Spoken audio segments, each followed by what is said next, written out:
I thought it was a standard Sunday dinner until I saw the listing agreement resting on the tablecloth. My address printed in bold. Mom smiled, claiming family assets should be shared, while my sister slapped her realtor card down, boasting about open houses. I did not scream. I simply nodded, then texted my lawyer to run a title search immediately. When the report arrived the next morning, I finally understood why they were so sure I could not say no.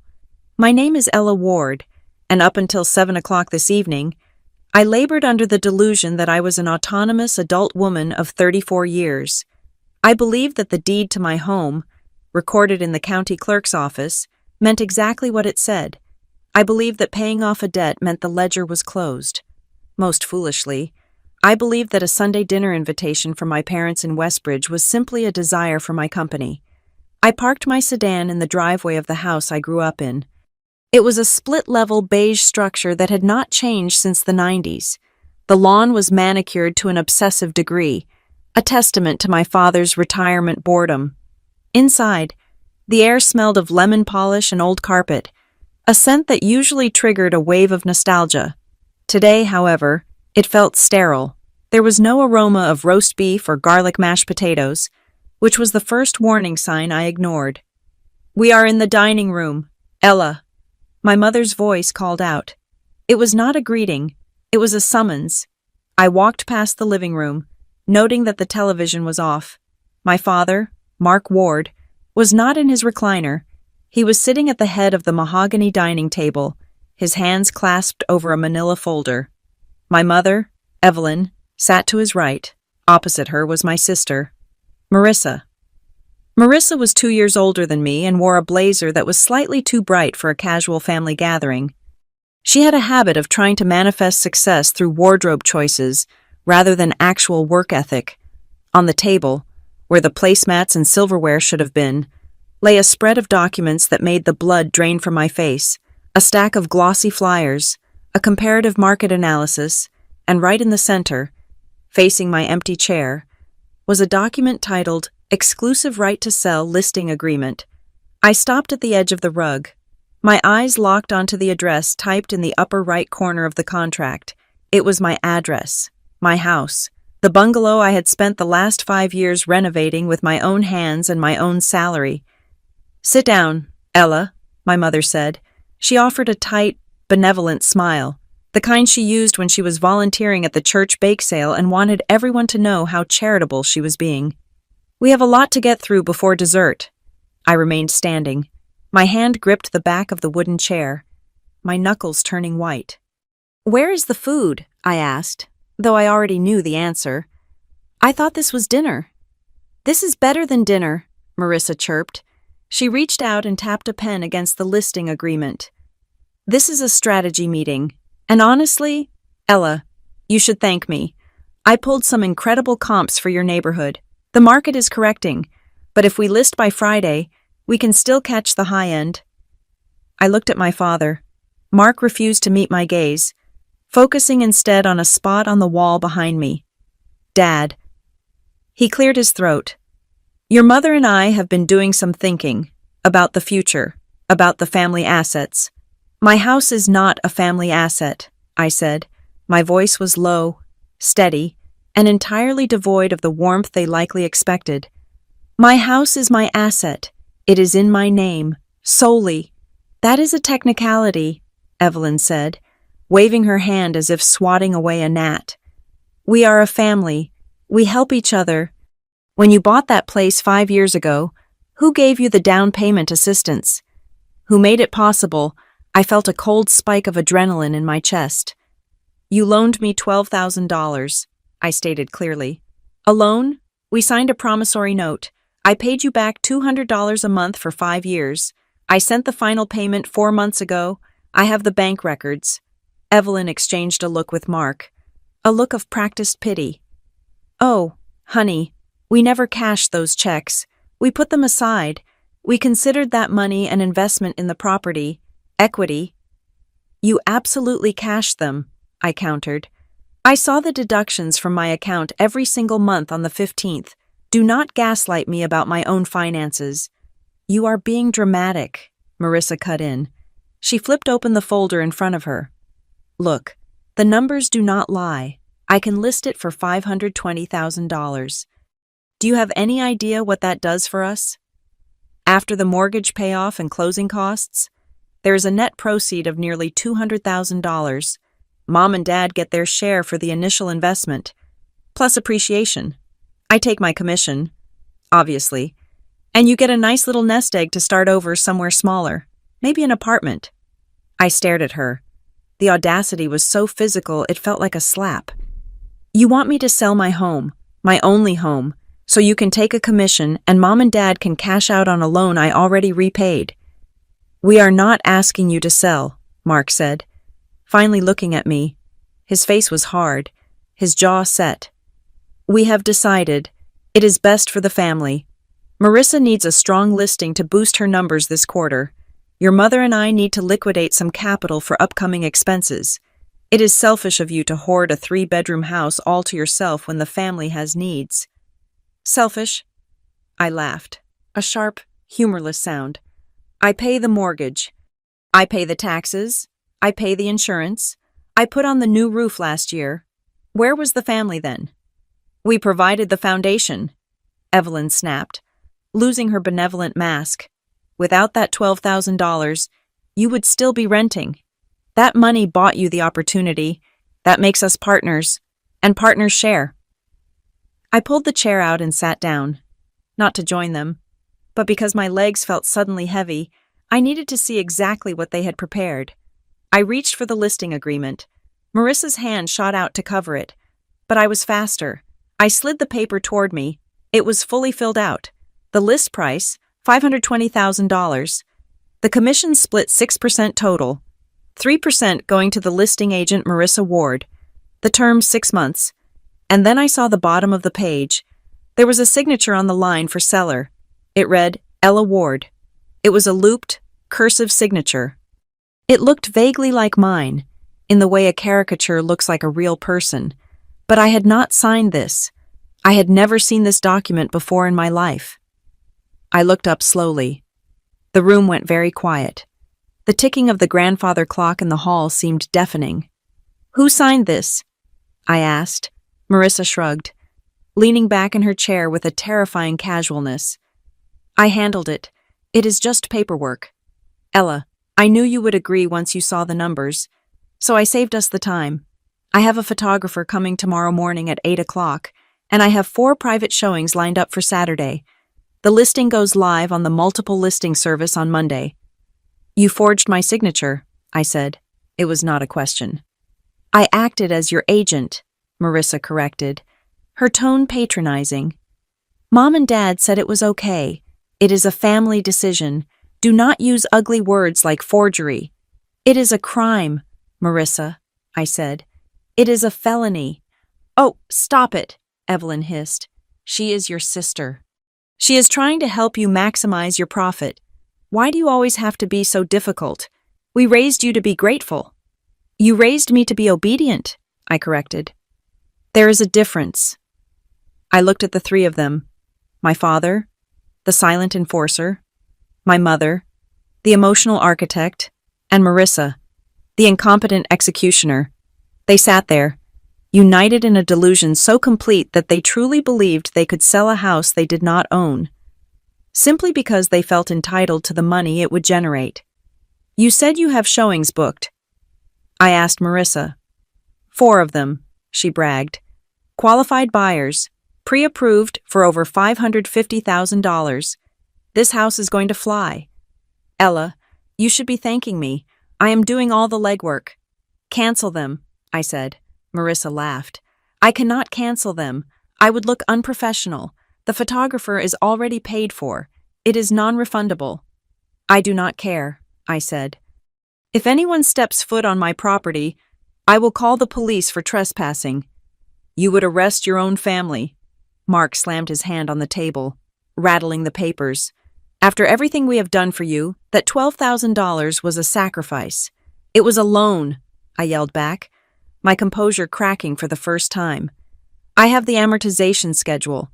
I have the emails from you, Dad, acknowledging the final payment. How dare you sit there and try to rewrite history because you need cash? We are not rewriting history, Evelyn said, her voice trembling with manufactured hurt. We are simply claiming our fair share. The house has appreciated. We deserve 40% of that growth. It is only fair. 40%. I stared at her. You think a $12,000 loan 5 years ago entitles you to $200,000 of my equity today? It is family math, Marissa said, smirking. You wouldn't understand. You work in, what is it you do again? Data entry. They thought I was a clerk. They thought I did remote administrative tasks. I had never corrected them because I valued my privacy. And frankly, they never asked enough questions to learn the truth. I stood up. I did not shove the chair back. I did not sweep the papers off the table. Though the urge to destroy the evidence of their betrayal was nearly overwhelming, I needed that evidence intact. I am leaving, I said. You cannot leave, Marissa said, her eyes widening. We need to stage the living room. I need you to go home and declutter, move the personal photos, hide the dog bowl, make it look like a model home. Marissa, I said, leaning in close enough to see the heavy foundation settling into the lines around her eyes. If you list my house, you will lose your license. Mom, Marissa whined, turning to Evelyn. She is threatening me. Ella, sit down, Mark commanded. We are not finished. I am, I said. Do not come to my house. Do not send a photographer, and do not ever forge my signature again. I turned and walked out. If you walk out that door, my mother shouted after me, her voice shrill and echoing in the hallway. Do not expect a Christmas invite. You are tearing this family apart over money greed, Ella pure greed. I grabbed my purse from the entry table. My hands were shaking, not from fear, but from a rage so cold it felt like ice in my veins. I opened the front door and stepped out into the cool evening air of Westbridge. The sun had set, leaving the sky a bruised purple. I marched to my car, unlocked it, and slid into the driver's seat. I locked the doors immediately, as if they might come running out with pens and contracts to force my hand physically. I did not start the engine. Instead, I pulled out my phone. My fingers hovered over the contacts list. I scrolled past Mom, past Dad, past Marissa. I found the name I needed, Owen Price. Owen was not just a lawyer. He was a shark in a tailored suit, a man I had worked with professionally in my capacity as a director of risk compliance, a title my family knew nothing about. He specialized in real estate fraud and litigation. I pressed call. It rang twice. Ella? Owen's voice was crisp, surprising for a Sunday evening. Everything okay? No, I said. My voice sounded foreign to my own ears, flat, mechanical. I need you to run a title search on my property immediately, tonight, if you can access the digital records, first thing in the morning if you cannot. What is going on? Owen asked, his tone shifting instantly from casual to professional. My parents and my sister just presented me with a listing agreement for my house, I said, staring at the front door of my parents' house through the windshield. I saw the silhouette of my father peering out through the curtains. They claim they have ownership because of a loan I paid off years ago. Marissa says she has already scheduled showings. Did you sign anything? Owen asked sharply. No, I said. But Marissa did. She signed my name. She admitted it to my face. There was a brief silence on the other end of the line. Okay, Ella, listen to me. Go home. Do not let anyone in. If they have a key, change the locks tonight. I will pull the title history. If they are this confident, I am worried they might have done more than just draft a listing agreement. What do you mean? I asked. I mean, Owen said, people who forge signatures on listing agreements usually do not stop there. I will check the county recorder. We need to see if they have filed anything against the deed, a lien, a claim of interest, anything. Okay, I whispered. Owen, yeah. They said family property is shared, I said, the words tasting like ash in my mouth. Legally, Owen said. That is nonsense. We will stop them. Ella, go home. Lock the door. I ended the call and started the car. As I backed out of the driveway, I saw the front door open. Marissa stepped out, waving a paper in the air, yelling something I could not hear through the glass. I put the car in drive and didn't look back. They thought they were dealing with the pushover daughter who did data entry. They thought the family card was a trump card that superseded the law. They were about to learn that in the real world, a forged signature is not a family squabble. It is the first step toward a prison sentence. And I was no longer their daughter. I was the plaintiff. The morning sun hit the front of my house with a deceptive cheerfulness that felt entirely inappropriate for a Saturday destined to be a disaster. I had spent the night sleeping in shifts, waking at every creak of the floorboards, half expecting my father to be standing in the hallway with a crowbar and a lecture about family loyalty. But the night had passed in silence. The threat, it turned out, was not going to be a covert break-in. It was going to be a public spectacle. I was standing in my kitchen, clutching a mug of black coffee that had gone cold an hour ago, when I heard the distinct crunch of tires on gravel. My driveway was long enough that I usually had a few seconds of warning before anyone reached the front door. I moved to the living room window, peering through the slats of the blinds I had deliberately kept closed. A silver SUV, branded with a large magnetic decal on the side door, pulled in. It was followed closely by a smaller, red sedan. My stomach turned over. The magnetic decal read, Marissa Ward, Premier Real Estate. She had actually come. I watched as my sister stepped out of the driver's seat. She was dressed for war, or at least, what she imagined a high-stakes real estate war looked like.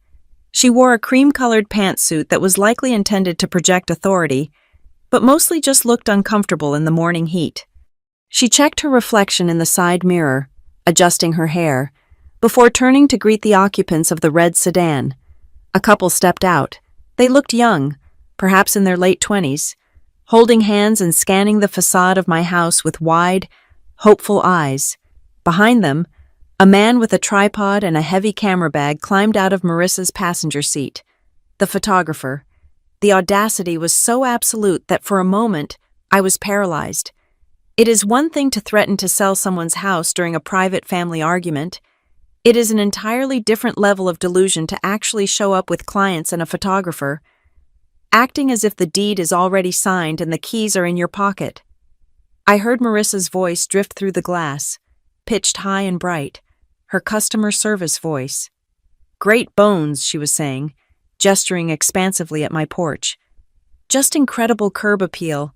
The landscaping was done professionally, of course. And wait until you see the natural light in the foyer. She began walking up the path, her heels clicking rhythmically on the concrete. The couple followed, the husband pointing at my roof, the wife whispering something that made them both smile. They thought they were about to see their dream home. They had no idea they were walking into a crime scene. I heard the sound of a key sliding into the lock. There was a pause, then the jiggle of the handle, then a more aggressive twisting sound. I had called a locksmith at 10 o'clock the previous night. It had cost me $300 for the emergency service, but hearing the confusion on the other side of that door made it worth every penny. That is strange, Marissa muttered, loud enough for me to hear. The key is sticking. These older locks can be temperamental. She rattled the door handle violently. Just give me a second. Folks, humidity makes the wood expand. I unlocked the deadbolt from the inside and threw the door open. Marissa stumbled forward slightly, caught off guard by the sudden lack of resistance. She regained her balance quickly, her face flashing with annoyance before she remembered her audience. She plastered a tight, strained smile onto her face. "Ella!" she exclaimed, laughing a little too loudly. "Oh, thank goodness. I thought you might have run out for errands. I was just telling the Millers here about how quiet the neighborhood is." She tried to step past me, ushering the couple forward with a wave of her hand. "Come on in, guys. Let's get you out of the sun." I did not move. I planted my feet on the threshold, my hand gripping the door frame. I blocked the entrance completely. "Ella," Marissa hissed, her smile faltering. "Move. We are on a schedule. The photographer has another shoot at 11. No, I said. The word hung in the air, heavy and absolute. The couple, the Millers, stopped halfway up the steps. The husband looked confused, his eyes darting between Marissa and me. The photographer, standing on the lawn, sighed and set his tripod down, looking like he had seen this happen a dozen times before. "Excuse me," Marissa said, her voice dropping to a whisper that was meant to be threatening. "Do not do this. Do not embarrass me right now." "You are embarrassing yourself," I said, my voice steady. "I told you last night, this house is not for sale." Marissa's face turned a mottled shade of red. She stepped closer, invading my personal space, hoping her proximity would force me to retreat into the house. It was a bullying tactic she had used since we were teenagers. It did not work anymore. "I have clients here," she gritted out through her teeth. "I have a contract. Mom and Dad are counting on this. Now, step aside. Go to your room, or go to a coffee shop. I need to stage the living room. Why are the blinds still closed? I told you to open everything up so it looks spacious." She looked over my shoulder, scanning the interior. "And that coat rack needs to go. It is clutter. Move it to the garage." She was ordering me around in my own home. She was treating me like a squatter who was inconveniently occupying her listing. "Marissa," I said loudly, ensuring the couple on the steps could hear every syllable. "You do not have a contract. You have a piece of paper you forged. You have no authority to enter this property." The wife took a step back, her hand tightening on her husband's arm. Is there a problem?" she asked. Marissa spun around to face them, her smile returning with terrifying speed. "No, not at all. My sister is just very attached to the home. It is an emotional process, selling a first home. She is having a bit of a moment. Just give us 2 minutes to sort out the logistics." She turned back to me, her eyes manic. "You are ruining this," she whispered furiously. "Do you know how hard it is to find qualified buyers in this interest rate environment? These people are pre-approved for $540,000. Do not be an idiot. Let them in." "I am going to call the police," I said. Marissa froze. "You wouldn't?" "I absolutely would," I said. "Trespass. Attempted breaking and entering. Fraud." "I am your sister," she shrieked, forgetting to whisper. "I am trying to help you. You are so selfish." The cringe factor was off the charts. I could feel the neighbors watching from behind their curtains. This was the scene I had dreaded, the airing of dirty laundry on the front lawn, but I knew that if I gave an inch, Marissa would take the entire house. I looked past Marissa, directly at the Millers. I softened my expression. It was not their fault they had been dragged into Marissa's fantasy. "I am so sorry," I said to them. "I apologize for wasting your Saturday morning. My sister has misled you. I am the sole owner of this property. It is not for sale. It has never been for sale. There is a significant legal dispute occurring regarding her right to represent this property." The husband looked at Marissa, his expression hardening. "You said you had the exclusive right to sell. You said the owner was eager to close quickly." "She is," Marissa insisted, waving her hands frantically. "She is just being difficult today. It is a family negotiation tactic. We can still view the property. Once she sees the offer you are going to make, she will calm down. Ignore her." "We are not going to ignore the owner blocking the door," the wife said coldly. "We are not getting involved in a probate dispute or whatever this is." "It is not probate," Marissa yelled. "She is alive. She is just ungrateful." "We are leaving," the husband said. He took his wife's hand and they turned around, walking briskly back to their red sedan. "Wait." Marissa chased after them a few steps. "I have another property on Elm Street. We can go there right now, or we can come back here in an hour when she has cooled off." The car doors slammed shut, the engine roared to life, and the Millers backed out of the driveway with impressive speed. They did not look back. The photographer picked up his tripod. "I am still billing you for the hour. Marissa, call me when you actually have the listing signed." He walked to his car, shaking his head. Marissa stood alone on the concrete path. Her shoulders were heaving, The silence that followed was heavy, broken only by the sound of a distant lawnmower. She turned slowly to face me. The look in her eyes was pure venom. The mask of the professional realtor had shattered completely, leaving only the petulant, desperate sibling underneath. "You happy?" she screamed. She threw her hands up. "You just cost the family $20,000 in commission alone. That was a done deal, Ella. They loved the photos. They were ready to write an offer today. They loved photos of a house you do not have the right to sell," I said. "It is Mom and Dad's house, too," she shouted, stomping up the stairs until she was nose to nose with me again. "They put the money in, that makes it ours. Why can you not get that through your thick skull?" "Marissa," I asked, my voice dropping to a calm, analytical register. "You are a licensed agent, or at least, you claim to be. You know the law." "I know more about real estate than you ever will," she scoffed. "I am a top producer." "If you are a professional," I said, "then you know the first step before listing a property is verifying the deed. Did you run a title search?" Marissa blinked. Her mouth opened, then closed. Her gaze shifted to the left, avoiding my eyes. It was a tell she had had since she was 6 years old and stole cookies from the jar. "Well," I pressed, "did you pull the title report from the county recorder?" "I did not need to," she stammered. "Mom told me. She said it was all taken care of. She said their names were on the deed from the beginning. Why would I waste money on a title search when I have my mother's word?" I stared at her.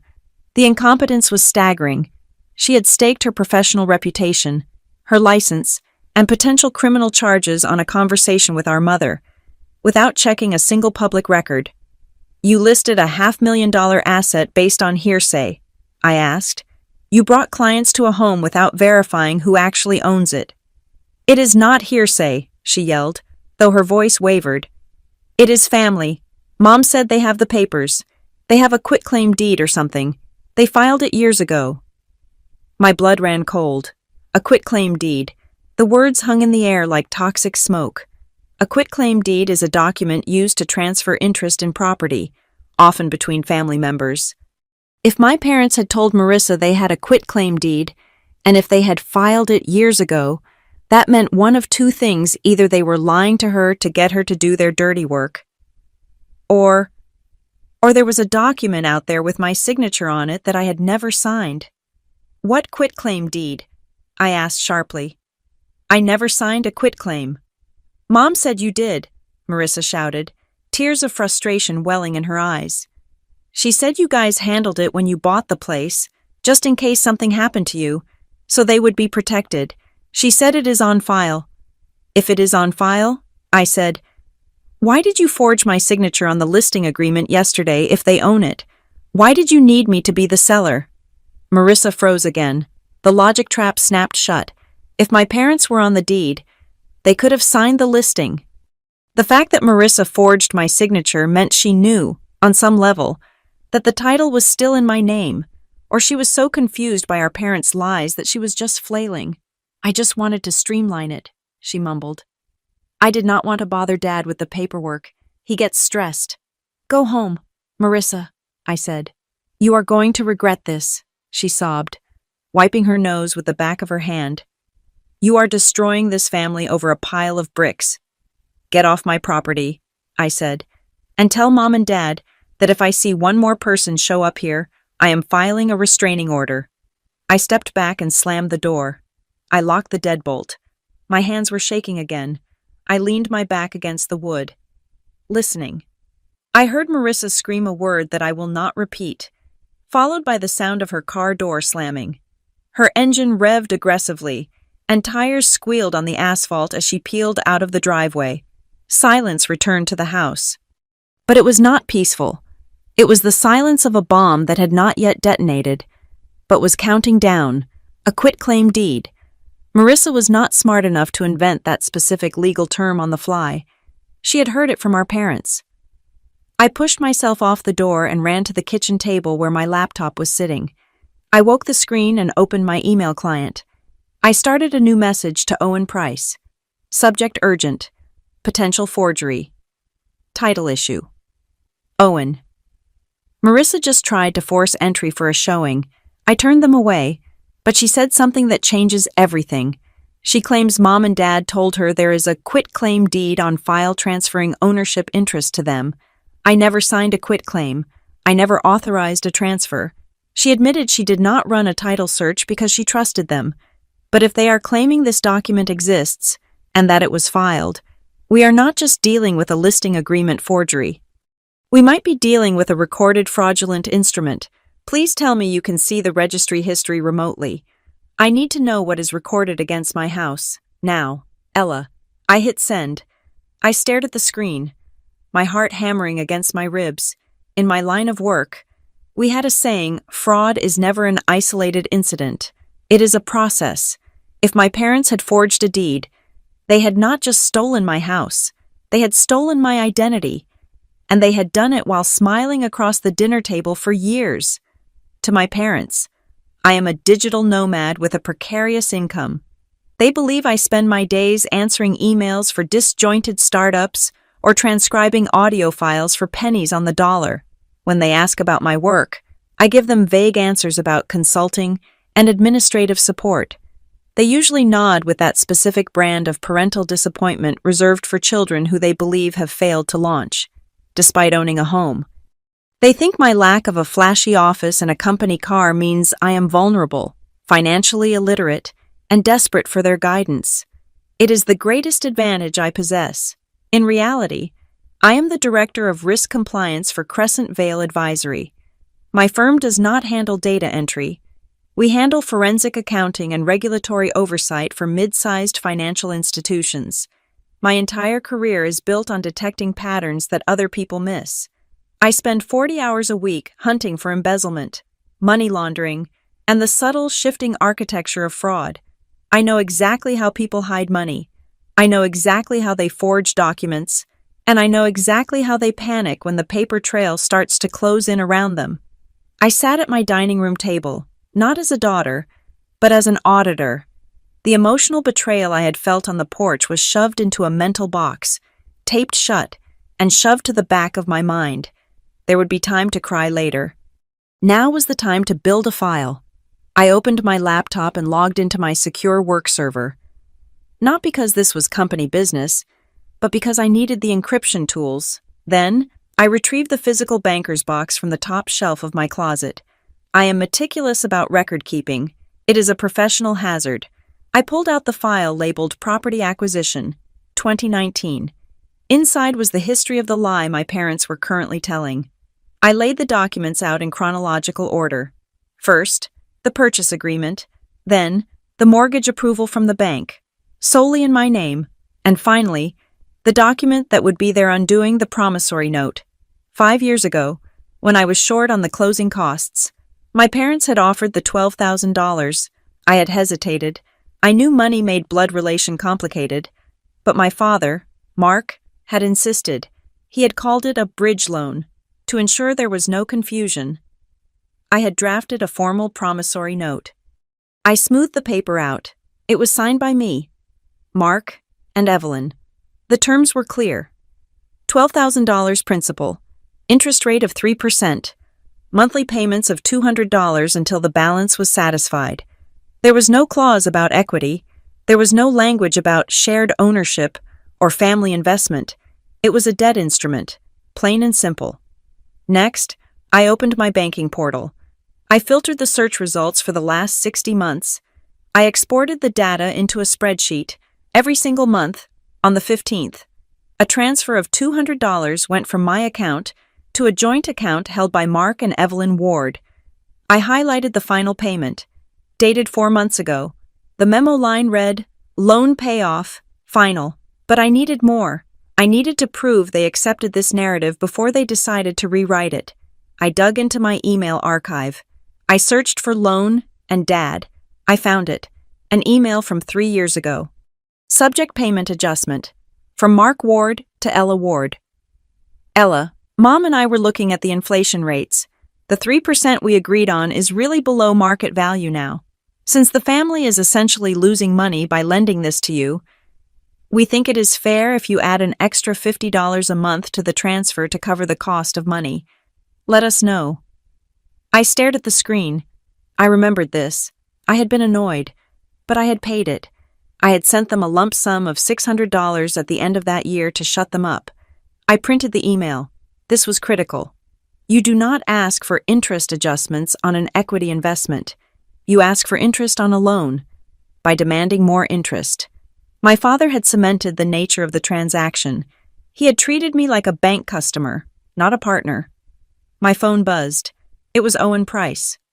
"Talk to me," I said, putting the phone on speaker as I organized the stack of evidence. "I am initiating the title search now." Owen said.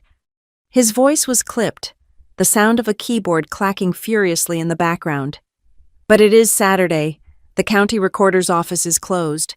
I can access the digital index, but the actual scanned images might not be available until Monday morning. However, we are not waiting." "I have the proof." "Owen," I said, "I have the promissory note.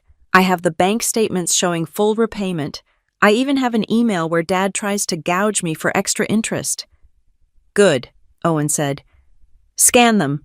Upload them to the secure portal I just sent you. But right now, we need to stop the bleeding.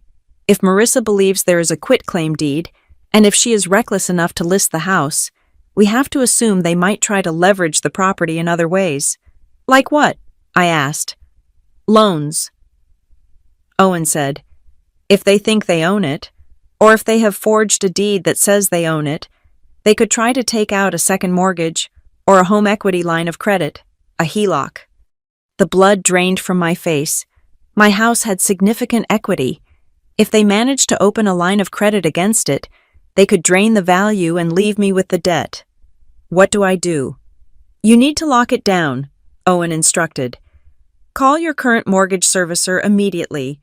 Tell them you have reason to believe you are a victim of familial identity theft and real estate fraud. Ask them to place a fraud alert on the file.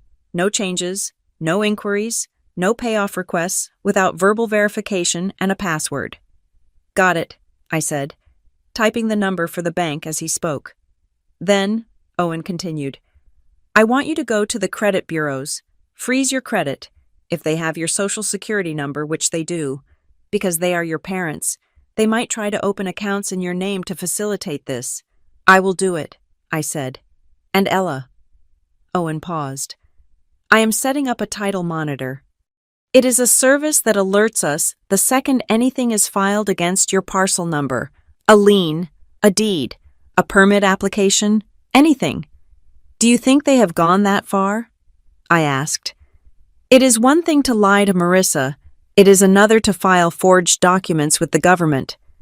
Marissa said they told her it was on file." Owen reminded me. "In my experience, liars like to have a prop to support their lie. I would be surprised if there isn't a piece of paper somewhere." We hung up. I spent the next 2 hours in a hellscape of automated customer service menus. "I need to speak to the fraud department," I told the representative at my mortgage company, my voice trembling with a mix of rage and humiliation.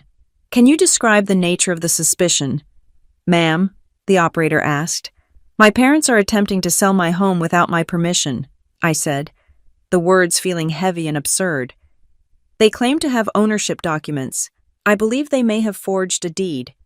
I need to ensure no one can access the equity in this home." There was a long silence on the other end. "I understand. Ms. Ward, I am flagging the account now. We will require a notarized affidavit from you. But for now, the account is locked." After I finished freezing my credit at all 3 bureaus, I sat back and looked at the pile of papers on my table. The sun was beginning to set, casting long shadows across the living room that Marissa had tried to stage. I felt a profound sense of isolation. This was not just a dispute about money, it was a coordinated attack.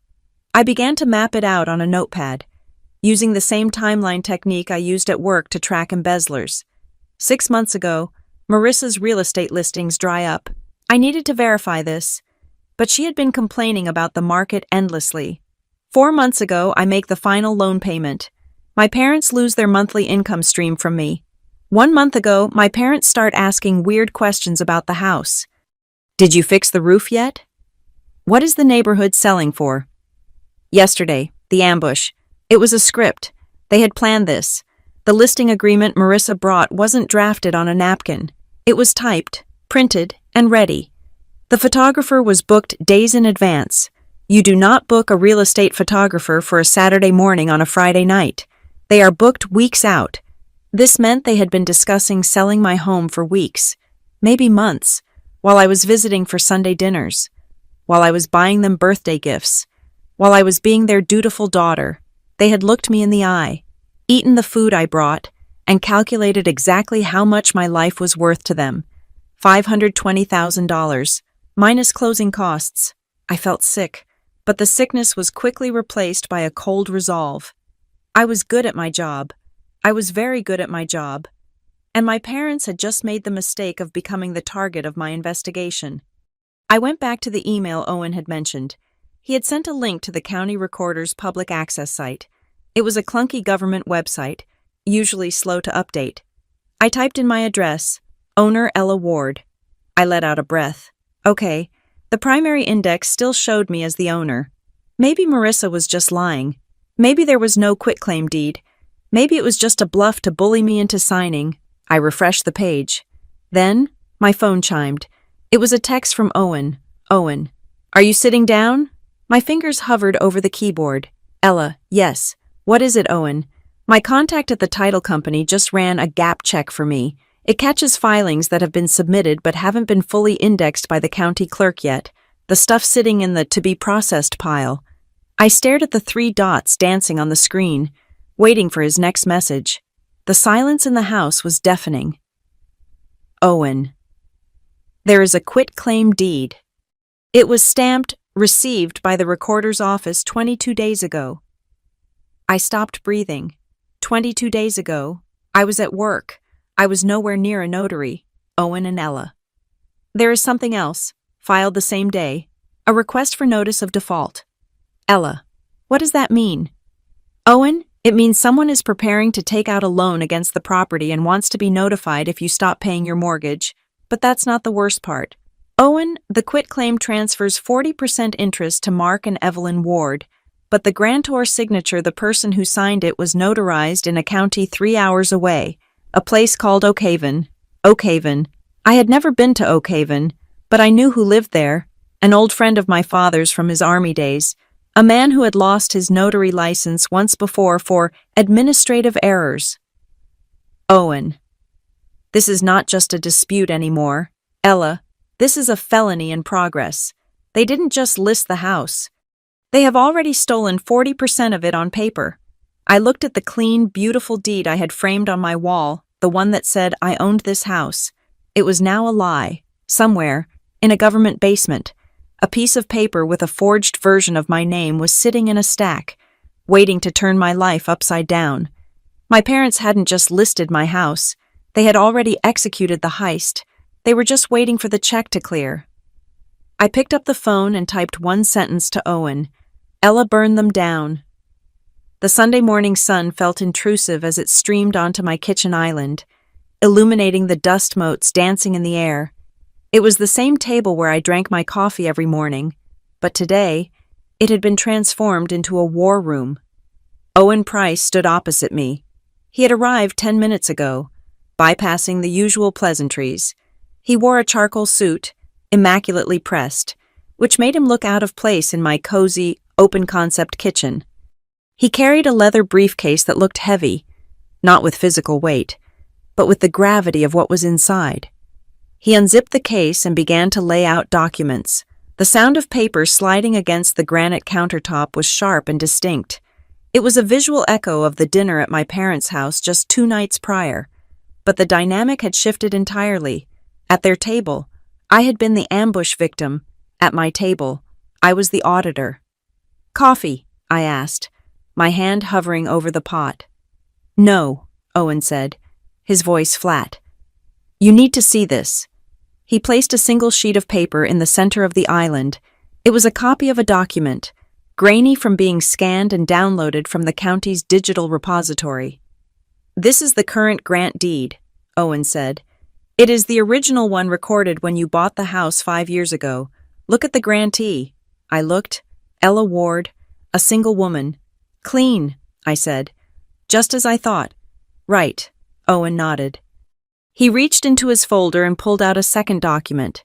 He placed it directly on top of the first one. Now look at this. This document was different. The header was bold and dark. Quitclaim deed. My stomach dropped.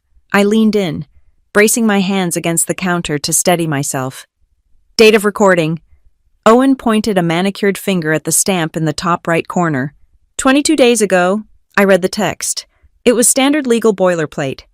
The kind of language designed to be boring so you do not notice what is being stolen from you. For valuable consideration, receipt of which is hereby acknowledged. Ella Ward does hereby remise, release, and forever quitclaim to Mark Ward and Evelyn Ward, husband and wife, as joint tenants, an undivided 40% interest in the real property described as follows, 40%. They had not tried to take the whole thing. They had calculated exactly how much they could take without triggering an immediate tax reassessment or perhaps raising too many flags. 40% of my home, based on the valuation Marissa had thrown around, that was over $200,000 of equity they had assigned to themselves with a stroke of a pen. I did not sign this, I whispered. I know, Owen said. Look at the signature line. I looked. There, above the printed name, Ella Ward, was a scribble. It was my name, but it was not my hand. The E was too looped. The W was sharp, aggressive. It looked like the signature of someone trying to copy my style from memory, but failing to capture the fluidity of it. It looked like a forgery done by someone whose hands were shaking. It is clumsy, I said, tracing the air above the ink. That is not even close to my signature on the mortgage papers. It does not have to be close, Owen said grimly. It just has to be notarized. The county clerk does not analyze handwriting. They check for the notary seal. If the stamp is valid, the document is valid. He tapped the bottom of the page. Look at the notary acknowledgement. I squinted at the seal. State of Colorado. County of Oakhaven. Oakhaven. I looked up at Owen. That is 3 hours south of here. I have not been to Oakhaven since I was in college. Exactly, Owen said. Unless you drove 6 hours round trip on a Tuesday 3 weeks ago to sign away nearly half your net worth, this is fraud. And not just simple fraud. This is filing a false instrument with a government body. It is a felony. I felt a wave of nausea. Who is the notary? A man named Gary Sunev, Owen said. I looked him up. He is independent, works out of a strip mall postal center, and get this, he served in the same infantry division as your father in the 90s. I closed my eyes. Of course, my father's old network, the I scratch your back, you scratch mine club. Gary Sunev probably thought he was doing a buddy a favor, helping him sort out some family paperwork. He probably didn't ask why the daughter wasn't present. So, they own 40% of my house, I said, my voice trembling. Legally, right now, they own it. On paper, yes, Owen said. But we can undo it. We file a quiet title action. We prove the forgery. We get the notary to flip on them. It takes time, but we win. He paused. He picked up the third document, which he had been holding back. However, Owen said, his tone dropping an octave, that is not the emergency. What could possibly be worse than them stealing 40% of my house? I asked. Owen slid the third paper across the granite. This, he said. It was a document I recognized from my work in banking compliance. It was a notice of right to cancel, usually included in loan packages, but attached to it was a loan application summary. Borrower Mark Ward and Evelyn Ward.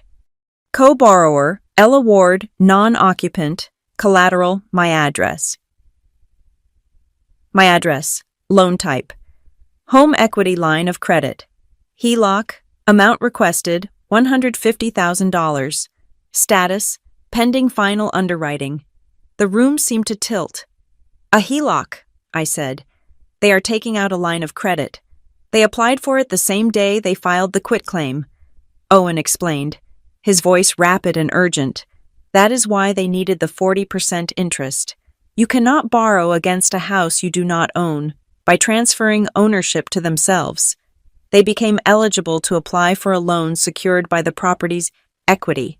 But I am listed as a co-borrower, I said, pointing to my name. They would need my signature for the loan, too.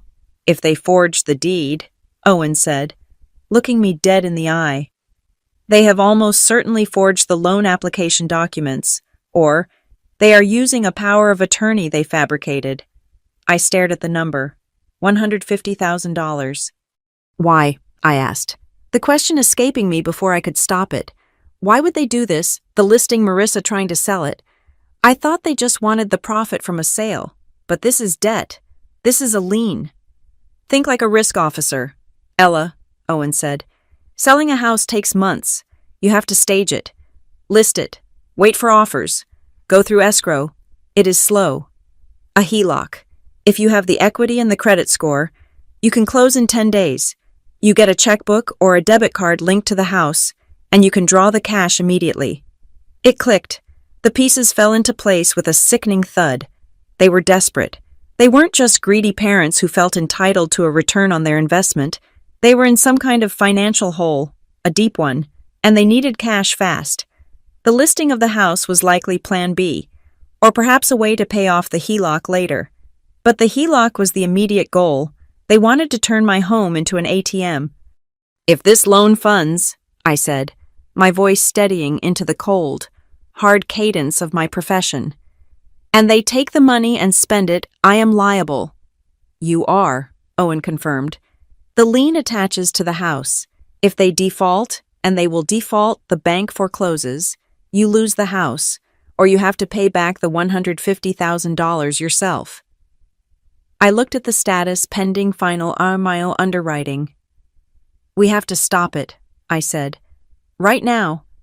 I have already drafted the letter, Owen said. He opened his briefcase again and pulled out a crisp letterhead document. This is a notice of fraud and demand to cease and desist. It is addressed to the lender listed on the application, Centennial Trust. Is it enough? I asked. It is a start, Owen said. But we need to go nuclear. We need to file a lis pendens tomorrow morning.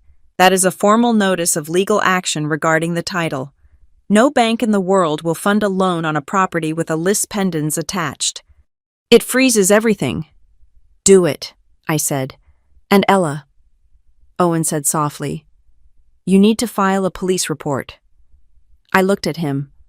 A police report against my parents. They committed forgery, Owen said. They are attempting grand larceny.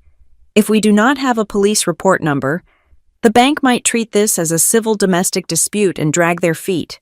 We need the criminal element to force an immediate freeze. I looked out the window at my front lawn. The grass was green. The hydrangeas were blooming. I had planted them myself. I had painted the shutters. I had sanded the floors. This was my sanctuary, and my parents, the people who were supposed to protect me, had looked at this sanctuary and seen nothing but a pile of cash to be looted. They didn't care if I ended up homeless. They didn't care if my credit was ruined. They viewed me as collateral. I thought about the dinner, the way my mother had smiled. Family assets should be shared. She wasn't talking about sharing wealth. She was talking about sharing ruin. She wanted to drag me down into whatever financial grave they had dug for themselves. They aren't just trying to sell the house, I said, realizing the full horror of the timeline. Marissa trying to sell it was a distraction, or maybe she doesn't even know about the HELOC. If she sells it, the HELOC gets paid off at closing, and no one is the wiser. But if she doesn't sell it, they drain the equity anyway. It is a two-pronged attack, Owen agreed. Either way, they cash out. Either way, you lose. I turned back to Owen. The hesitation was gone. The daughter was gone. Give me the phone, I said. Owen handed me his mobile. Who are we calling? He asked. The lender, I said. I don't care if it is Sunday. I don't care if I have to talk to an automated system for an hour. I am going to find someone at Centennial Trust, and I am going to tell them that if they disperse one single penny to Mark and Evelyn Ward, I will sue them for negligence so severe they will lose their charter. Owen smiled. A sharp, shark-like grin. That is the spirit. While you do that, I am going to draft the affidavit for the police. We go to the station at noon. I took the phone. I looked at the papers on the counter one last time. The forged signature seemed to mock me. It was a violation of the highest order. It was identity theft with a hug and a kiss. I dialed the number for the bank's fraud hotline. "This is Ella Ward," I said when the operator picked up. "I am the owner of the property at my address. You have a loan application pending in my name. It is fraudulent. The deed you relied on is a forgery, and the people applying for this money are not authorized to act on my behalf. Ma'am, I need to verify your identity," the voice on the other end said. "Ask me anything," I said. "But mark the file. If that money leaves your bank, you are facilitating a felony." I hung up and looked at Owen. "Let's go to the police station," I said. "I want it on the record. I want a paper trail so thick they will never be able to climb out of it. This was not a family dispute anymore. This was a financial crime, and I was the lead investigator. The adrenaline of Sunday had faded into a cold, sharp clarity by Monday morning. I had taken the day off from Crescent Vale Advisory. I told my boss I was dealing with a family emergency involving identity theft, which was the most honest explanation I could provide without sounding like I was describing the plot of a bad movie. Owen was still operating out of my kitchen. He had turned my breakfast bar into a command center, complete with 2 monitors and a direct line to his paralegal. We had filed the police report. We had notified the bank. The bleeding had been stopped, or at least, a tourniquet had been applied. Now, we had to find the source of the infection, and all signs pointed to Marissa. "Ella," Owen said, his eyes glued to his laptop screen. "Come look at this." I walked over, expecting to see another horrifying document from the county recorder. Instead, I saw the blue and white interface of the Colorado Division of Real Estate's public license lookup tool. "I decided to do a deep dive on your sister's professional standing," Owen said. Since she was so adamant about her status as a top producer on Saturday, he pointed to the status line next to Marissa Ward. In bold red letters, it read, "Inactive." "She is not licensed," I asked, frowning, "but she has a magnetic sign on her car. She has business cards. She showed up with clients." "Her license expired 8 months ago," Owen corrected. "She failed to complete her mandatory continuing education hours. In Colorado, if you do not do your update course and your ethics credits, you get placed on inactive status. You cannot list, you cannot show, you cannot negotiate, you certainly cannot collect a commission." I stared at the screen. 8 months. That was a lifetime in real estate. "So how is she listing houses?" I asked. "How is she planning to put mine on the multiple listing service?" "I checked the local board logs," Owen said, switching tabs. "She isn't listing them as Marissa Ward. She is logging in under the ID of an agent named Sarah Jenkins." "Who is Sarah Jenkins?" "A junior agent at Marissa's old brokerage who went on maternity leave 6 months ago," Owen explained. "Marissa must have kept her credentials. She is ghosting her listings. She does the work, puts Sarah's name on the contract, and likely works out a kickback deal under the table. It is a massive violation. It is misrepresentation. It is fraud." "Why would she risk that?" I asked. "Why not just take the classes and renew the license?" "Because the classes cost money," Owen said. "And renewing a license requires paying back dues, and if she has outstanding fines, she has to pay those too." He opened a PDF file. "Which brings me to this. I found 2 consumer complaints filed against Marissa in the last 2 years. They were settled privately, likely to avoid a hearing, but the notes are in the system." I leaned in closer. Complaint 1. Failure to disclose material defects. Complaint 2. Misrepresentation of title authority. "Read the second one," Owen instructed. I read the summary. Agent attempted to facilitate a sale of a property where the seller was in the midst of a divorce and did not have spousal consent to list. Agent assured the buyer the paperwork was cleared when it was not. "She has a pattern," I said. "She plays fast and loose with ownership. She thinks if she can just get the buyer to the table, The legal stuff will magically sort itself out. Exactly, Owen said. She is not a mastermind. Ella, she is a gambler, and she is on a losing streak. I walked over to the window, looking out at the driveway where Marissa had parked her shiny new Audi SUV on Saturday, the car she had made such a big deal about at Christmas. She bought a $60,000 car in December, I said, thinking aloud. She went to Cabo for 10 days in February. She posts photos of expensive dinners constantly. And yet, Owen said, she cannot afford the $300 to renew her license. It didn't add up, or rather, it added up perfectly to a disaster. She is broke, I realized. She is living on credit. She is funding a top producer lifestyle on zero income. That is why she is desperate. And that, Owen said, is why she needs your house. She does not just want the commission, she needs the liquidity. If Mom and Dad get the equity loan, or if they sell the house, Marissa probably has a side deal with them to take a chunk of that cash to pay off her debts. My parents are drowning, so she convinced them to drown me too, I said. The bitterness in my voice was acrid. I needed to know for sure. I needed to see the mechanism of the lie. I went to my laptop.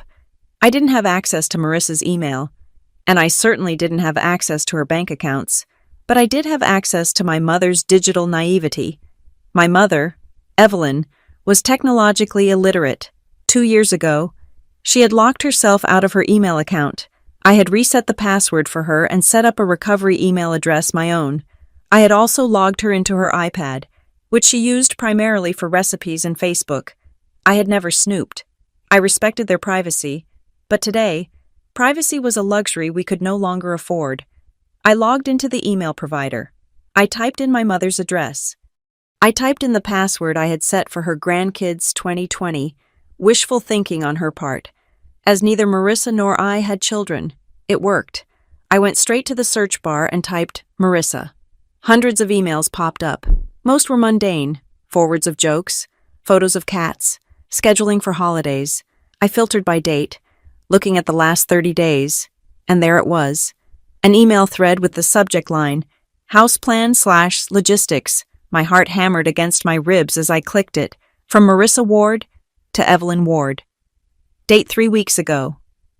Mom, stop worrying. I talked to Gary. He says as long as the paperwork looks right, the county clerk just stamps it. They process hundreds a day. They do not have time to be detectives. I scrolled down. From Evelyn Ward to Marissa Ward. I just feel bad. Marissa. Ella worked hard for that house. And what if she finds out about the loan from Marissa Ward to Evelyn Ward? She won't find out. We pay off the HELOC as soon as the house sells. We give her a little cash to keep her quiet. You guys take your share, and I take my commission. Everybody wins. Besides, you said it yourself you loaned her the down payment. It is technically your money. We are just unlocking it. I will handle the quitclaim. I will handle the notary. You just need to keep her busy at Sunday dinner so she doesn't check her mail for notices. I felt like I had been punched in the gut. Keep her busy. That was why they had invited me over. That was why they were so chatty. They were distracting me while they robbed me. But the real smoking gun was an attachment in the thread. It was a screenshot of a text message conversation between Marissa and a contact labeled Gary, notary. I opened the image. Marissa. Hey Gary, I have those docs for the Ward property. The grantor can't make it to Oakhaven. She is indisposed. Can we do a remote acknowledgement, Gary? Technically, I need to see her on video, but for Mark's daughter, I trust you. Just bring the ID copy and the signed deed. I will stamp it. $50 cash. Right, Marissa. You are a lifesaver. Lunch is on me. No one checks this stuff closely anyway. Owen, I said. My voice was barely a whisper, but it cut through the room. He looked up. What? I found it, I said. I found the conspiracy in writing. I turned the laptop around. Owen read the emails. He studied the text screenshot. His jaw tightened. This is it, he said softly. This is not just fraud. This is criminal conspiracy, solicitation of a felony, notary fraud, and she admits she knows the system is weak and plans to exploit it. He looked at me. We have enough to bury her. Ella, we can take this to the state commission today. We can hand this to the district attorney. They will revoke her license or the license she doesn't have, and they will likely charge her. I looked at the screen. I looked at the sister who had dismissed me as a data entry clerk. The sister who had called me selfish for wanting to keep the roof over my head. She had sold me out for $50 cash to a crooked notary. No, I said. Owen blinked. No, Ella. This is the evidence. If we send this now, I said, thinking fast. She will deny it. She will say the email was hacked. She will say she was joking. She will claim she never actually went through with it, that the deed on file was a mistake. She is slippery. Owen, you saw how she lied to those buyers on my front porch. So what do you want to do? Owen asked. I want to catch her, I said. I want to catch her acting as an agent. I want to catch her presenting the forged documents to a third party. I want her to say the words out loud, on record, to someone who isn't family. I paced the kitchen. The plan was forming in my mind, sharp and jagged. She thinks she lost the deal with the Millers on Saturday, I said. She is desperate. She needs a buyer. If she doesn't sell the house, she can't pay off the debts she is hiding. The HELOC is frozen now because of your call, but she doesn't know that yet. She thinks she is still in the game. You want to send in a straw buyer. Owen realized. He leaned back, a look of appreciation crossing his face. Do you have someone, I asked, someone she wouldn't recognize, someone who looks like they have money? Owen smiled. I have a private investigator I use for corporate espionage cases. His name is Julian. He looks like a tech bro who just cashed out stock options. He drives a Porsche. Perfect, I said. Have Julian call her. Tell him he saw the coming soon sign which she probably put up and took down, or say he heard about the listing through the grapevine. Tell him to offer cash. A quick close. No inspections. Marissa will drool, Owen said. She will not be able to resist. And tell him to demand a private showing, I said. Tomorrow, here. You are going to let her back in. I am going to let her hang herself. I said, I will tell Mom and Dad I am reconsidering. I will tell them I felt bad about the scene on Saturday. I will say I am open to selling if the price is right. I will lure them in. It is risky, Owen warned. If things go wrong. Things won't go wrong, I said. Because this time, I will have cameras. I will have the house wired for sound. And when she hands Julian that disclosure packet with the forged information, when she claims she represents the owner, we will have it all. I looked back at the email. No one checks this stuff closely anyway. She thinks she is smarter than the system, I said. She thinks she is smarter than me. She's about to find out that the data entry girl knows how to build a trap. I will call Julian, Owen said, picking up his phone. We will need to prep the house. Audio recording laws in Colorado are one-party consent, which means as long as you or Julian are part of the conversation, we can record it, but we need to be careful. I won't be in the room, I said. I want her to feel safe. I want her to think she is one. I will be listening from the basement or the garage. Julian will be the one asking the questions. What questions? The questions that send people to prison, I said.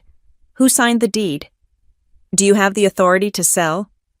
Are there any liens we should know about? I closed my laptop. The anger I felt was no longer hot and explosive. It was cold. It was the calculated, precise anger of a professional who has found the discrepancy in the ledger and is preparing the final audit report. My family had treated me like an asset to be liquidated. They had stripped my name from my home and replaced it with a forgery. They had bet everything on the assumption that I was too weak, too nice, or too stupid to fight back. Marissa wanted a sale, I would give her a sale, but the only thing closing tomorrow would be her career. The phone felt heavy in my hand, like a physical weight rather than a piece of glass and metal. I stood in the center of my living room, the same room Marissa had tried to invade 48 hours earlier. I had rehearsed the script in my head a dozen times. I needed to sound defeated. I needed to sound like the daughter they expected me to be, soft, pliable, and ultimately obedient to the family hierarchy. I dialed my mother's number. It rang 3 times before she picked up. Hello? Evelyn's voice was cautious, likely expecting another fight or perhaps a lawyer on the other end. Hi, Mom, I said. I let my voice drop, infusing it with a fatigue that was not entirely faked. I have been thinking a lot about Saturday. Oh, Ella, she sighed, the tension immediately draining from her tone. I knew you would calm down. Your father has been sick with worry. We are a family. We do not sue each other. I know, I said. I do not want to fight anymore. It is too much. If you and Dad really need the money, if the family really needs this. We do, honey, she interrupted, her voice gaining that familiar, cloying sweetness. It is just equity. It is just money. We can always find another house, but we cannot replace family. Okay, I said. I am willing to sell, but I have one condition. Anything, she said. I do not want a parade of strangers walking through my bedroom. I lied. I do not want open houses. I actually have a friend, a connection through work. He is a private investor. He buys properties in cash. He is looking for something in Westbridge. Cash. My mother's interest peaked instantly. Does he pay market value? He pays above market if he likes the property, I said. He wants to see it tomorrow.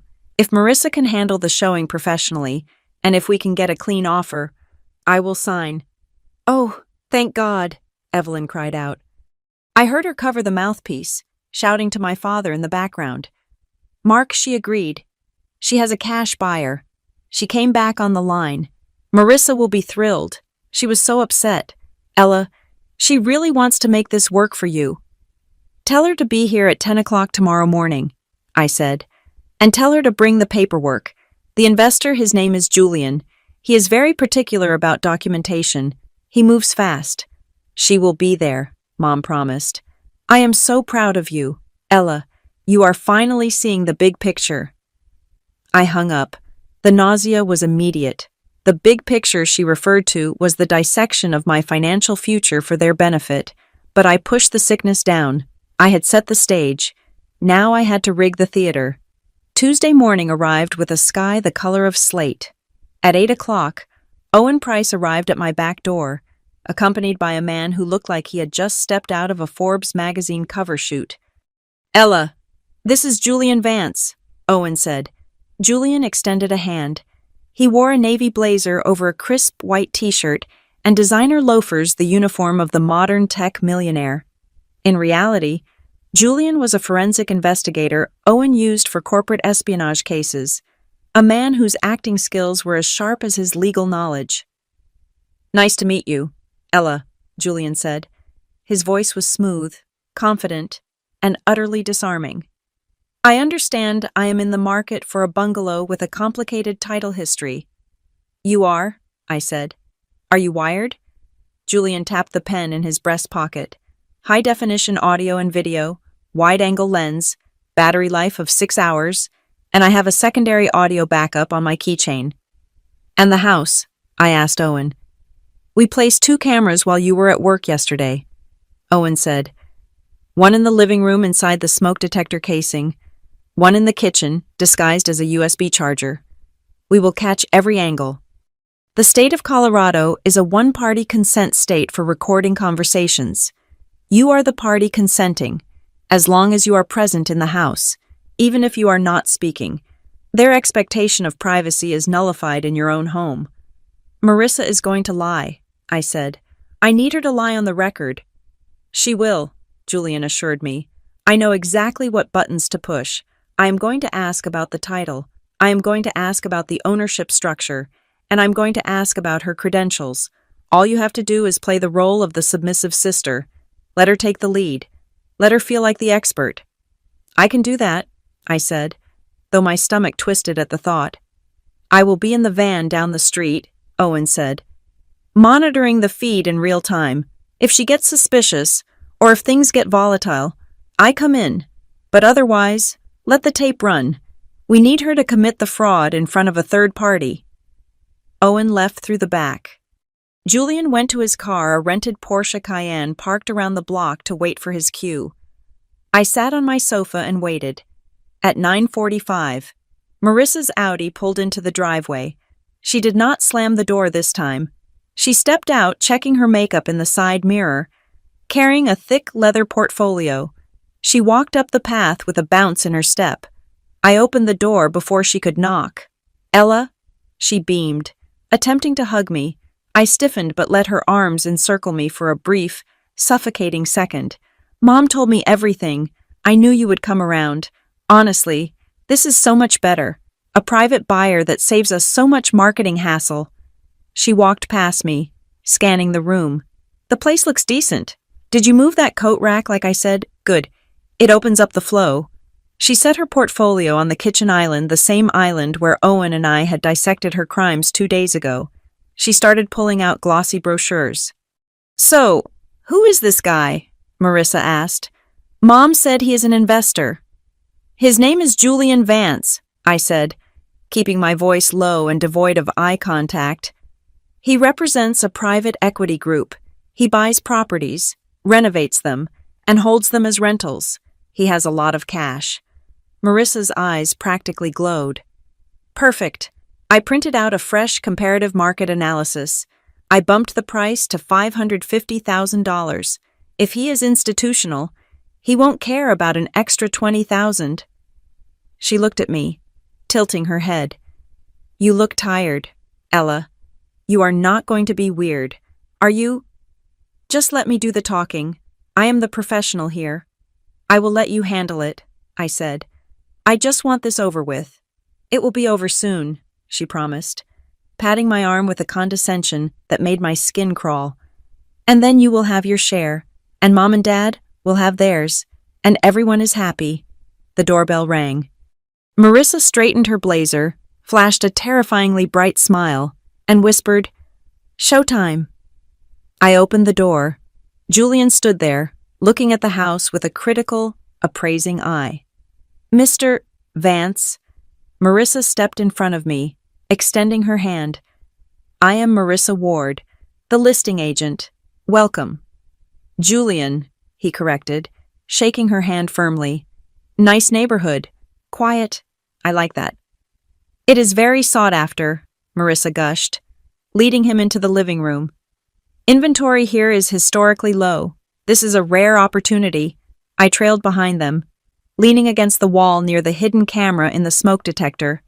Julian walked the perimeter of the room, tapping the walls, checking the window frames. He was convincing. He looked like a man who bought houses like other people bought groceries. "The finish is good," Julian noted. "Updated electrical." "Fully permitted," Marissa said. "My sister, the owner, took great care of the infrastructure." Julian turned to look at her. "So you represent the seller exclusively?" "Yes," Marissa said. "I am the exclusive listing agent." "And you are licensed in Colorado, obviously," Julian asked casually, as if it were a throwaway question. "My compliance team is strict. We only deal with agents in good standing. No offense, just protocol." "Of course," Marissa laughed, a high tinkling sound. "Licensed and active. I am a top producer with Premier Real Estate. You can look me up, though I think the state website is down for maintenance today. Government tech, right?" "Right," Julian smiled. "Strike one. Representing oneself as a licensed agent while inactive is a violation. Doing it to a potential buyer is fraud." Julian moved to the kitchen. He ran his hand along the granite countertop. "Let's talk about the title," Julian said. "I do clean deals, no probate issues, no liens. Who holds the deed?" Marissa hesitated for a fraction of a second, then recovered. "It is a family-owned property. Technically, the title is held by Ella Ward and her parents, Mark and Evelyn Ward. It is a shared investment vehicle." "Shared?" Julian raised an eyebrow. "So it is a tenancy in common, or joint tenancy?" "Joint tenancy," Marissa said confidently. "Mom and Dad own 40%, Ella owns 60%. But do not worry. I have power of attorney to negotiate for the parents. They are fully on board." 40%, Julian repeated. "That is a significant interest. Is that recorded?" My title guys are going to pull the abstract first thing in the morning. It is recorded, Marissa said. We filed the adjustment a few weeks ago to formalize the investment. I stepped forward. This was my cue.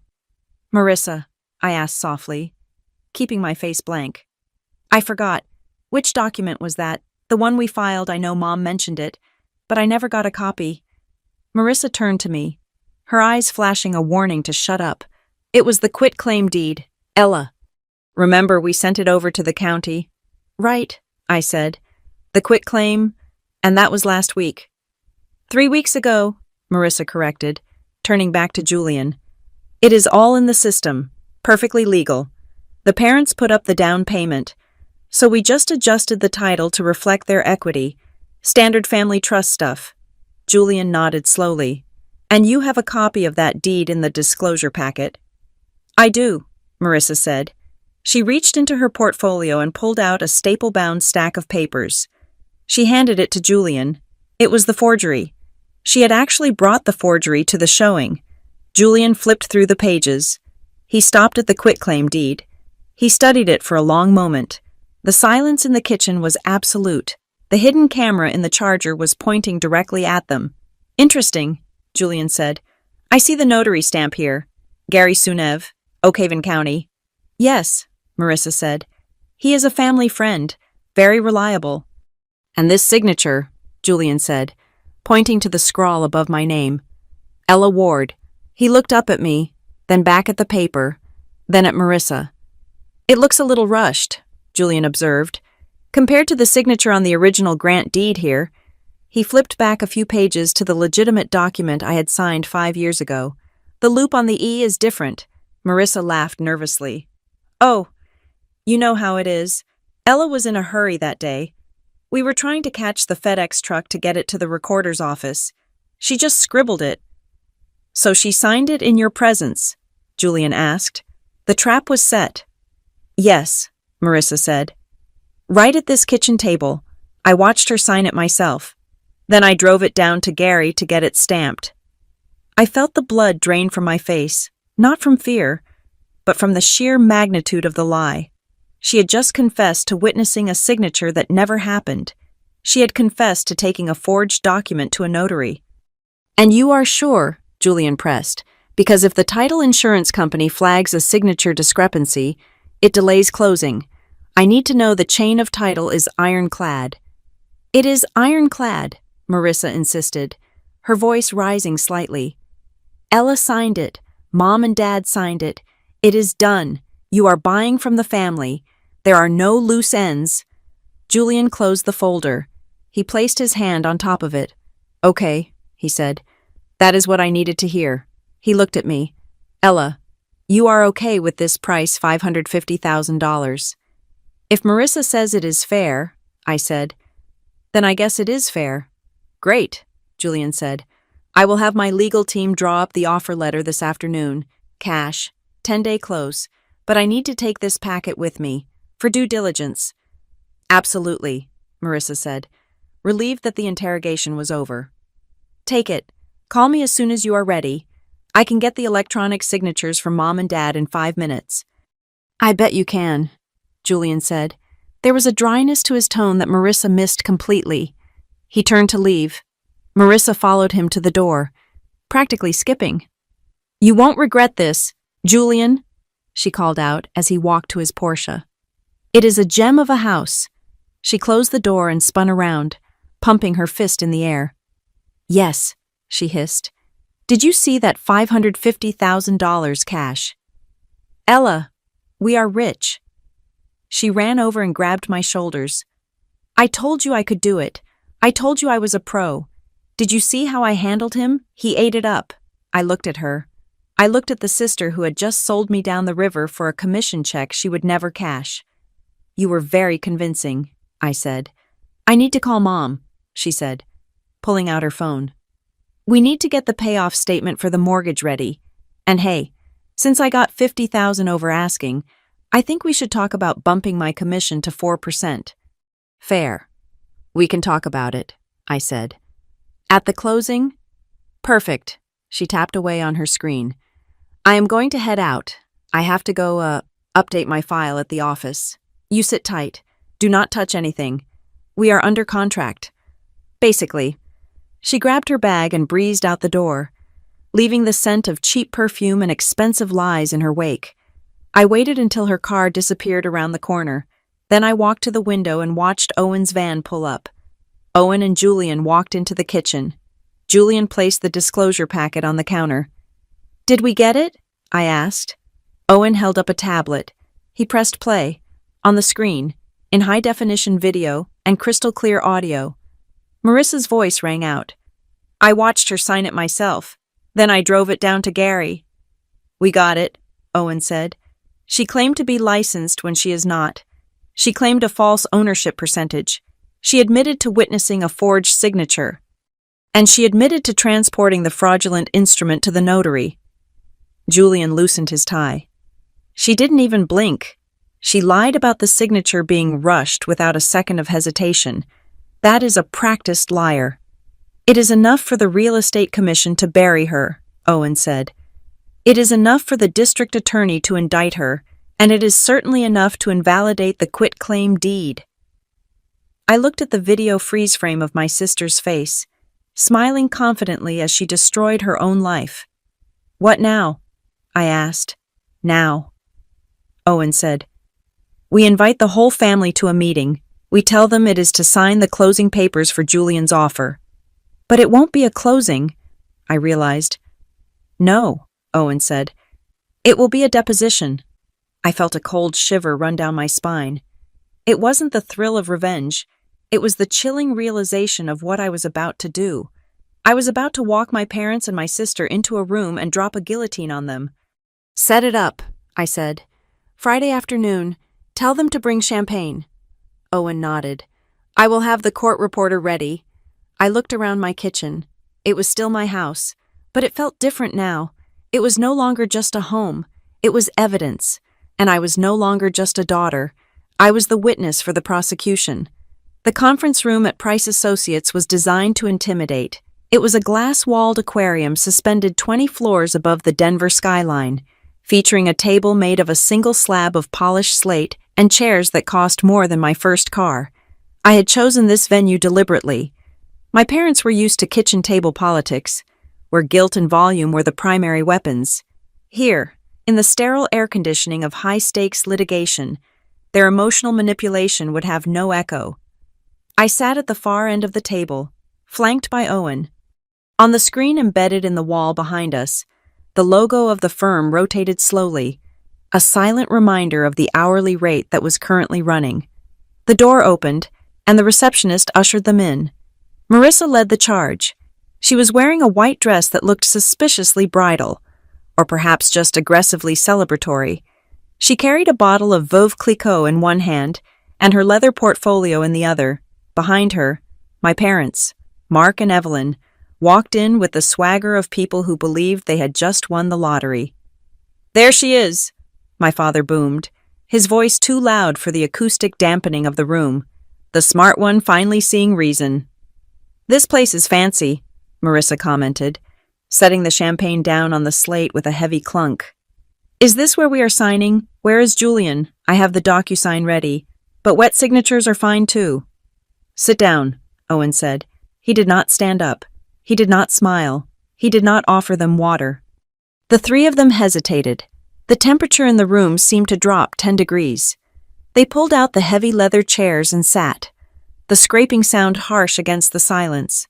"Where is the buyer?" Marissa asked again, looking at the empty seats. "Julian said he wanted a 10-day close. We need to get the ball rolling." "There is no buyer," Owen stated. His voice was calm, professional, and utterly devoid of warmth. Marissa froze, her hand halfway to her hair. "Excuse me, we have a verbal agreement. He took the disclosure packet. If he is backing out, I will sue him for specific performance. You cannot just—" "Julian Vance is a forensic investigator," Owen interrupted, cutting through her bluster like a scalpel. "And the only thing he was buying was evidence, which you provided in abundance." My mother let out a nervous laugh. "Ella, what is going on? Is this a joke? We came here to celebrate." I looked at her. I looked at the woman who had raised me, who had sat across from me at Sunday dinner and lied to my face while passing the rolls. "We are here to review the paperwork," I said. "Specifically, the paperwork you filed with the county 25 days ago." Owen tapped a key on his laptop. The large screen behind us flickered. The rotating logo disappeared, replaced by a high-resolution scan of the quitclaim deed. It was blown up to 4 feet wide, the details inescapable. "I want to go on the record," Owen said, his eyes scanning the three of them. "Who physically took this document to the notary in Oakhaven?" The silence that followed was suffocating. My father shifted in his chair, his gaze dropping to the table. Marissa turned pale, her eyes darting between the screen and me. "I asked a question," Owen pressed. "This document transfers 40% of my client's property to Mark and Evelyn Ward. It claims to be signed by Ella Ward. Who filed it?" "Well," my mother started, her voice high and wavering. "It was a family administrative matter. We discussed it. Remember, Mark? We talked about securing the asset." "Who filed it?" Owen repeated, louder this time. "Marissa handles the paperwork," Evelyn blurted out. She pulled her hand away from where it had been resting near Marissa's arm. "She is the agent. She told us it was standard procedure to protect our investment. We just did what she said was necessary." Marissa's head snapped toward our mother. The betrayal was instant and absolute. "Mom, you told me to get it done. You said you needed the equity on paper so you could qualify for the loan." "Loan?" Owen asked, raising an eyebrow. He clicked the next slide. The screen changed to show the HELOC application. $150,000 pending. "We are not here to discuss our personal finances," my father grunted, his face turning a dark shade of red. "This is private. We have rights. We put money into that house. We are entitled to it." "Let us talk about that money," I said. I slid a file folder across the long table. It stopped directly in front of my father. "Open it," I commanded. Mark stared at the folder as if it were a bomb. Slowly, he flipped it open.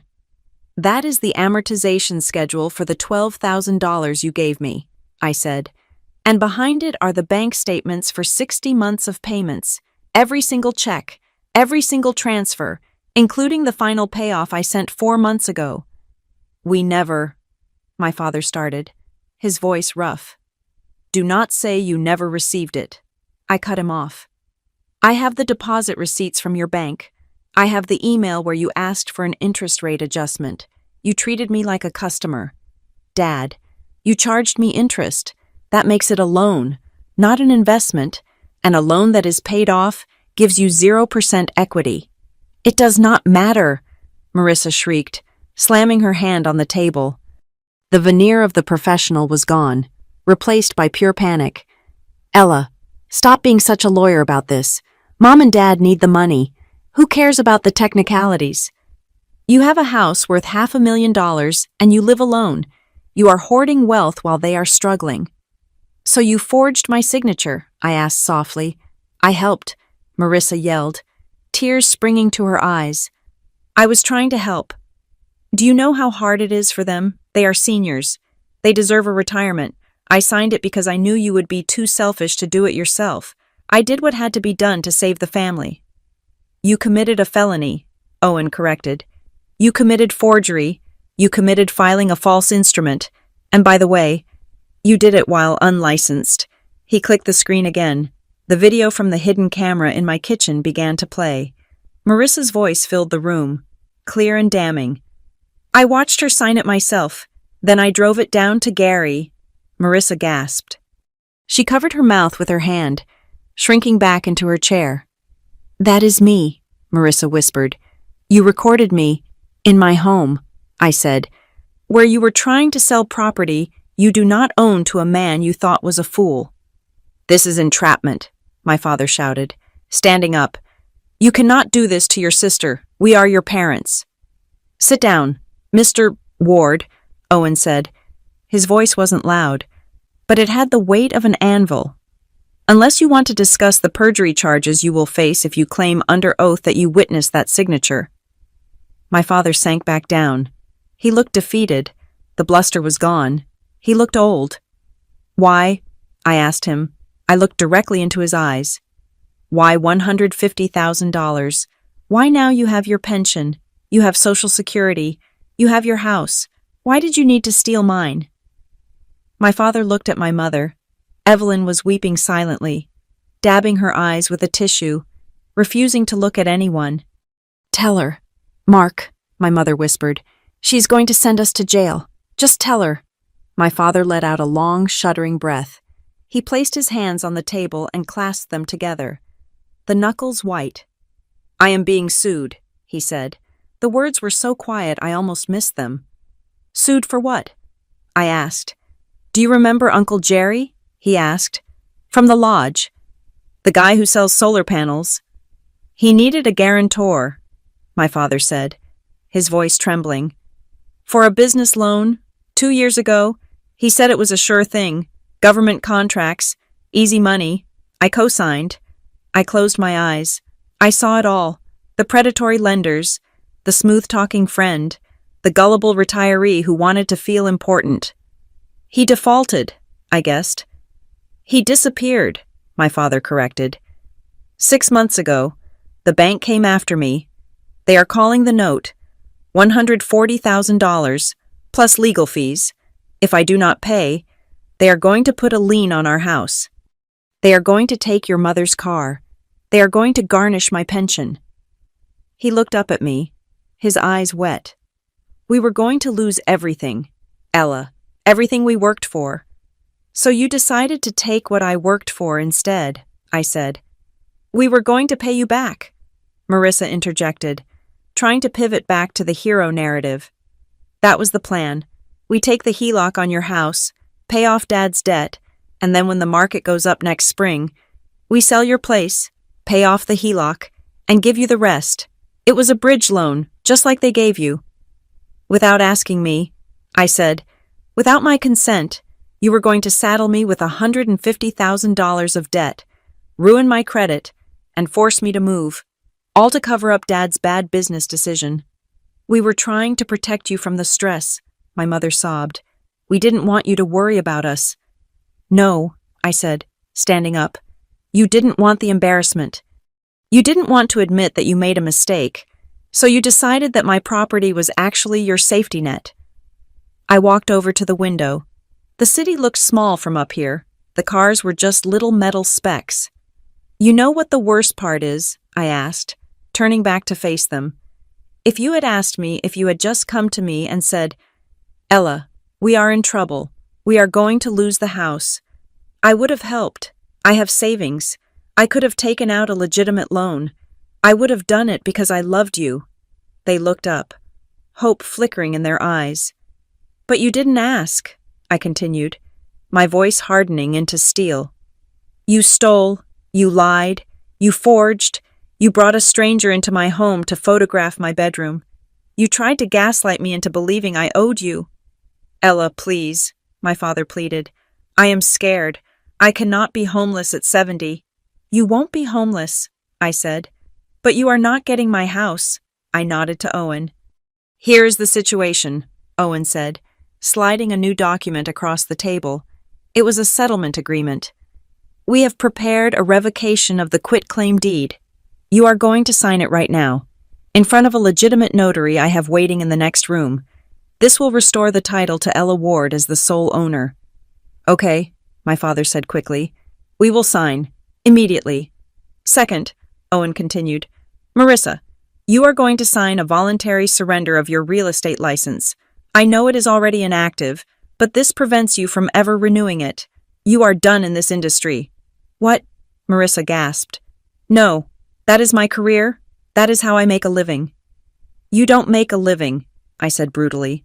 You have zero income and a mountain of debt, and you use your license to commit fraud. Sign it, or we send the video to the district attorney. Marissa looked at the champagne bottle she had brought. The celebration was dead. She looked at Owen, who was holding his phone, ready to hit send on an email that would destroy her. Fine, she spat. I will sign. And third, Owen said, looking at my parents. The HELOC application. You are going to withdraw it formally.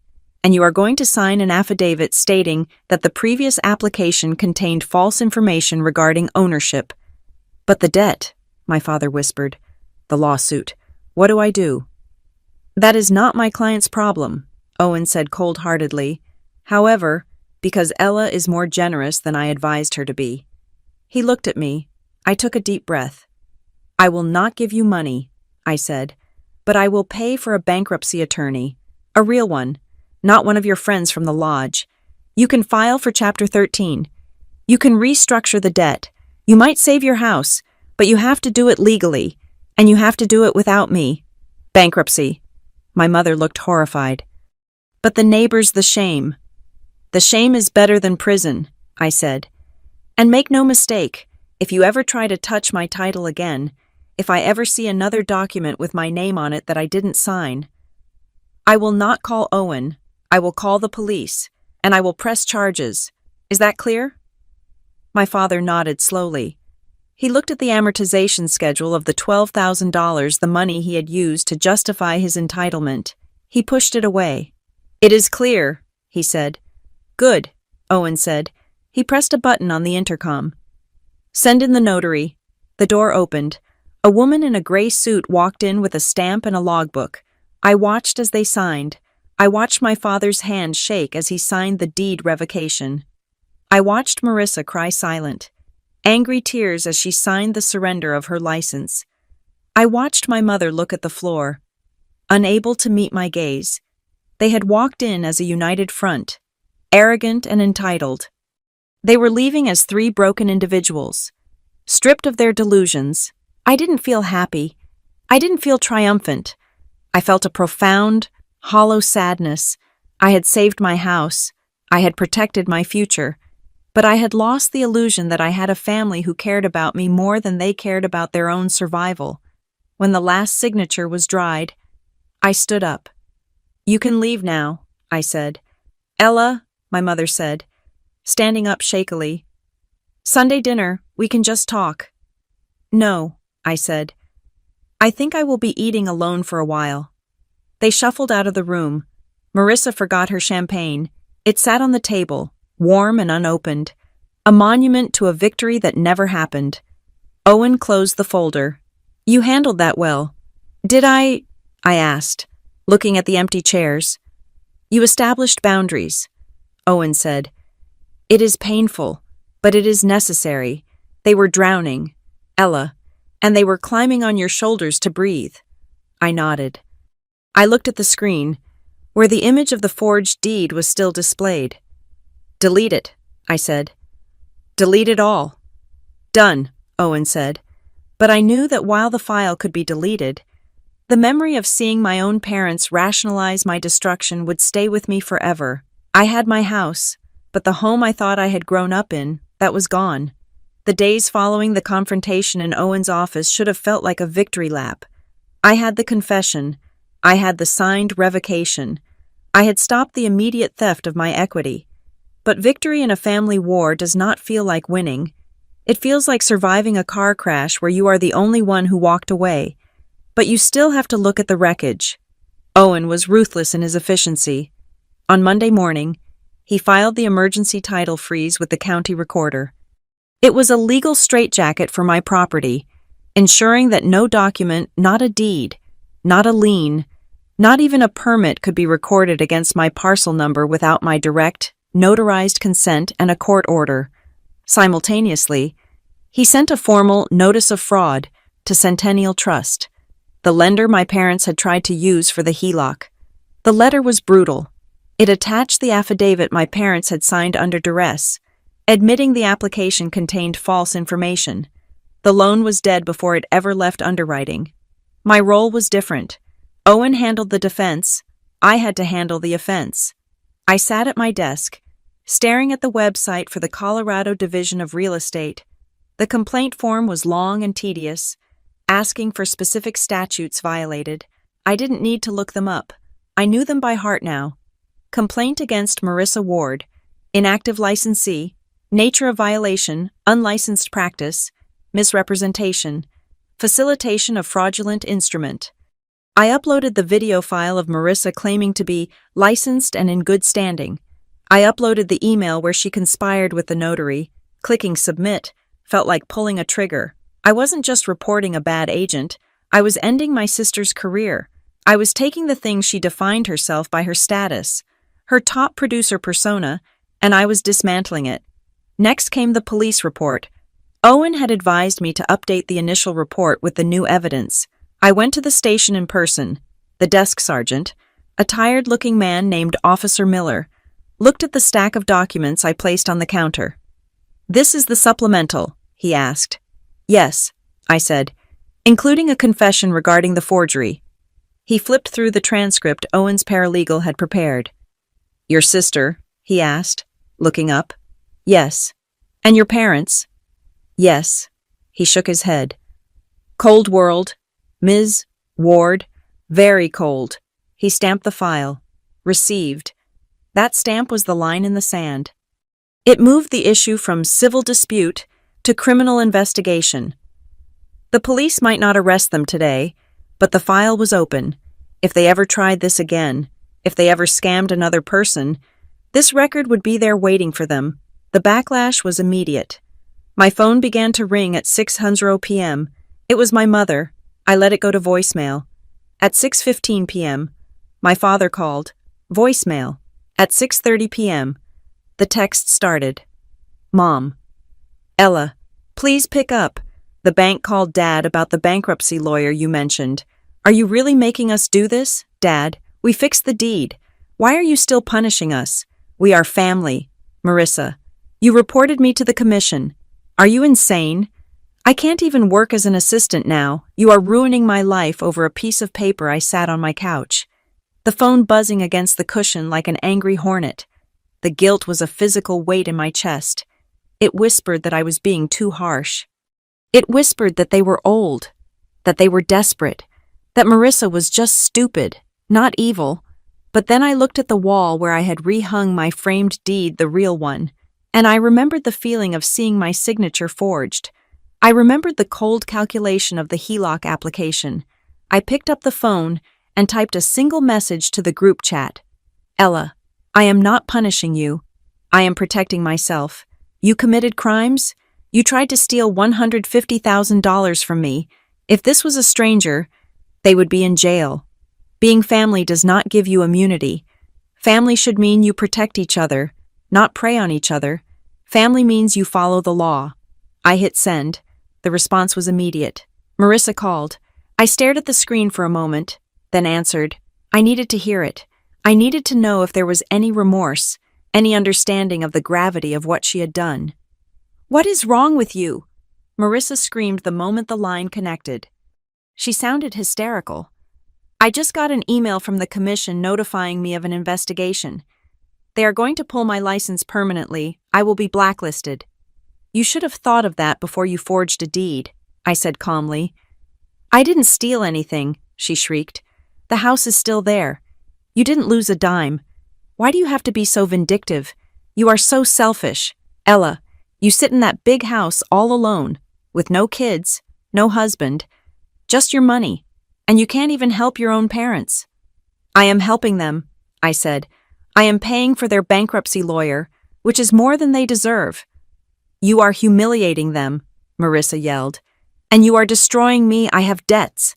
Ella, I have car payments. How am I supposed to pay them if I can't sell houses?" "Maybe you should sell the Audi," I suggested. "Or maybe you should get a job that doesn't require a license you clearly don't respect." "You are a monster," she spat. "You think you are so superior with your compliance job and your rules, but you are empty. You have no heart." "I have a heart," I said, my voice trembling slightly. "It is just broken, because my sister looked at me and saw a paycheck. I saw a way out," she cried. "We were all drowning. You were the only one with a life raft, and you wouldn't share it." "I wasn't a life raft," I said. "I was a victim, and you weren't asking for help. You were looting." "You are selfish," she repeated, the word a mantra of her delusion. "Selfish, selfish, selfish. You hold on to that house like it is a person. It is just wood and brick. And you are holding on to a fake reality," I said. You are holding on to a status you didn't earn, and you were holding on to my house with a fake piece of paper." I hung up. I blocked her number. I sat in the silence, the echo of her accusations bouncing around the room. Selfish. Was it selfish to want to keep the home I paid for?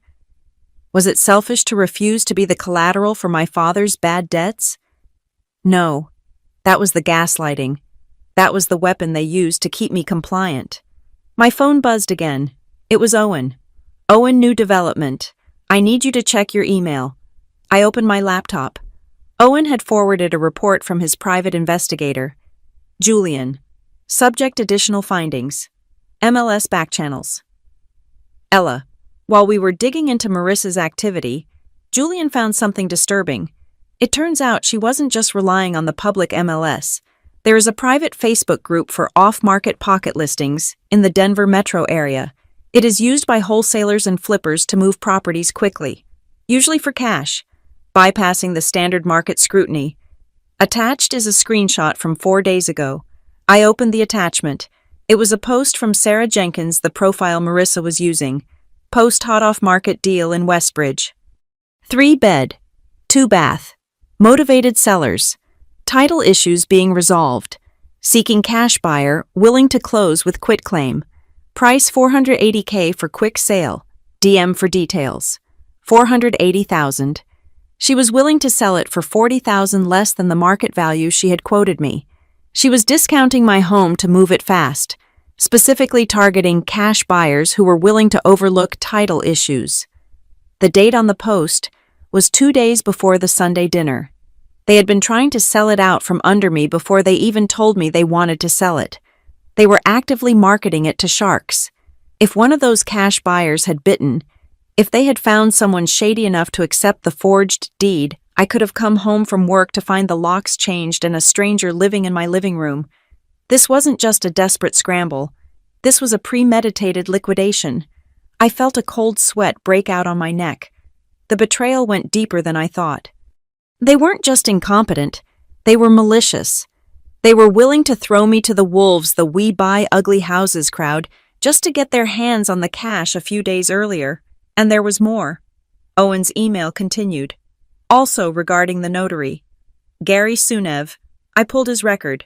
He has been flagged twice before by the Secretary of State for procedural irregularities. In 2018, he notarized a vehicle transfer for a dead man. He got a warning. He is not just a sloppy notary. Ella, he is a fixer. He is the guy you go to when you need a lie stamped. My father knew him. They served together. My father knew exactly who he was calling. He didn't call Gary because he was a friend. He called him because he was corrupt. I closed the laptop. I walked into the kitchen and poured a glass of water. My hand shaking so hard, I spilled half of it on the counter. I realized then that the fear I was feeling wasn't about the house anymore. The house was safe. The legal walls were up. The fear was about the void that had opened up beneath me. I had spent my entire life believing that, despite our differences, my family loved me. I believed that if I was in trouble, they would be there. I believed that the Sunday dinners, the birthday cards, the awkward holidays, they meant something. But they didn't. To them, I was just another resource. I was an asset to be managed, leveraged, and liquidated the moment their comfort was threatened. They didn't hesitate to sacrifice my security. They had tried to sell my home on a black market Facebook group. I looked at the empty chair where Marissa had sat, laughing about the commission.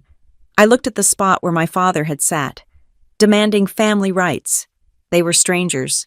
Worse than strangers, they were enemies who knew the keypad code to my garage. I went to the back door and punched in the programming code for the digital lock. I deleted the user code labeled parents. I deleted the user code labeled Marissa. The electronic beep of the lock confirming the deletion sounded like a gavel banging down. I was safe, but I had never felt more alone. The legal battle was winning, but the emotional war was a massacre, and I was the only casualty. The silence that filled my house after the confrontation was not peaceful. It was heavy, like the air before a thunderstorm. I had revoked the deed, reported my sister, and watched my parents sign away their pride in a high-rise conference room.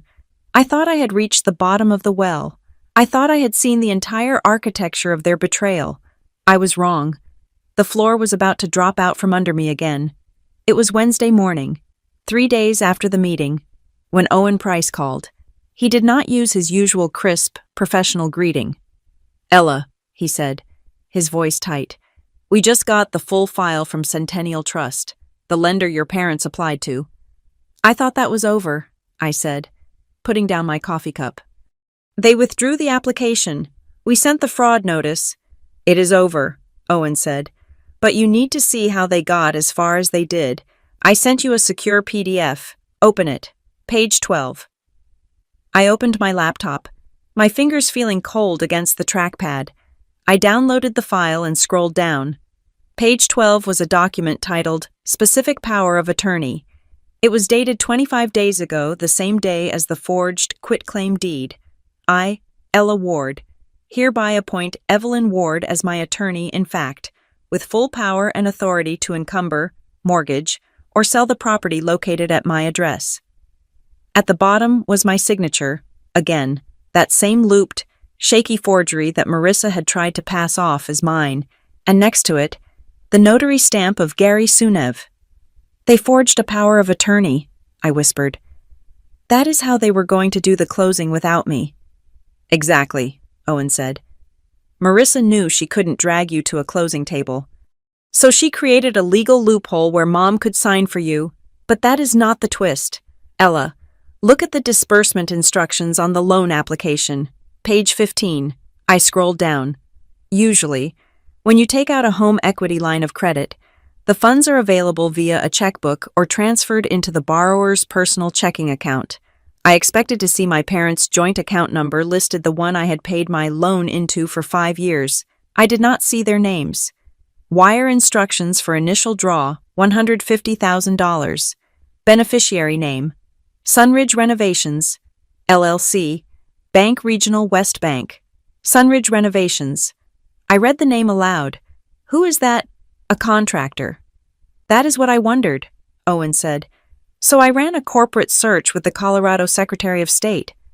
And Sunridge Renovations, LLC was formed 14 months ago, Owen said. The registered agent is Marissa Ward.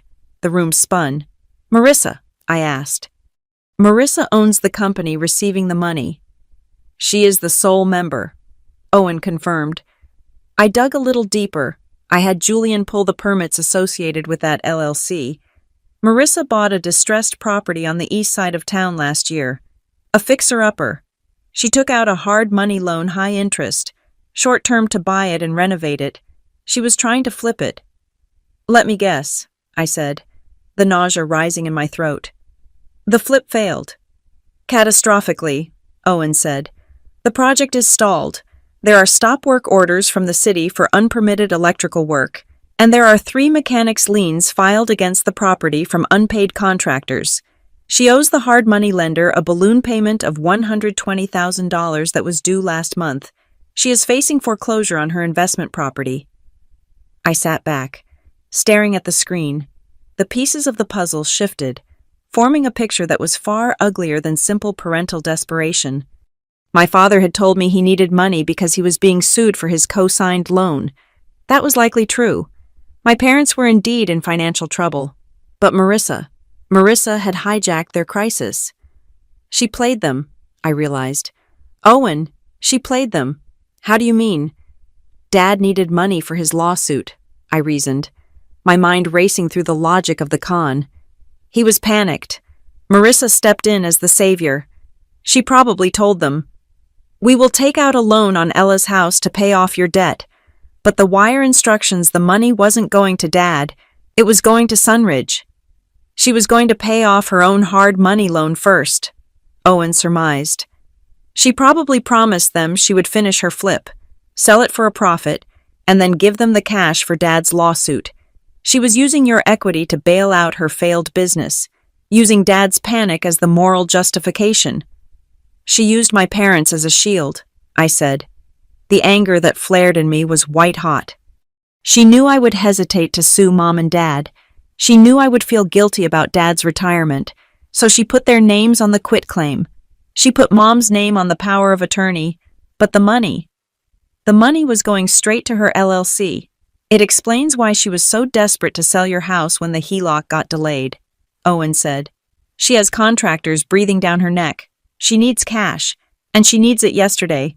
Your house was just a piggy bank she was trying to smash open. I looked at the wire instruction again.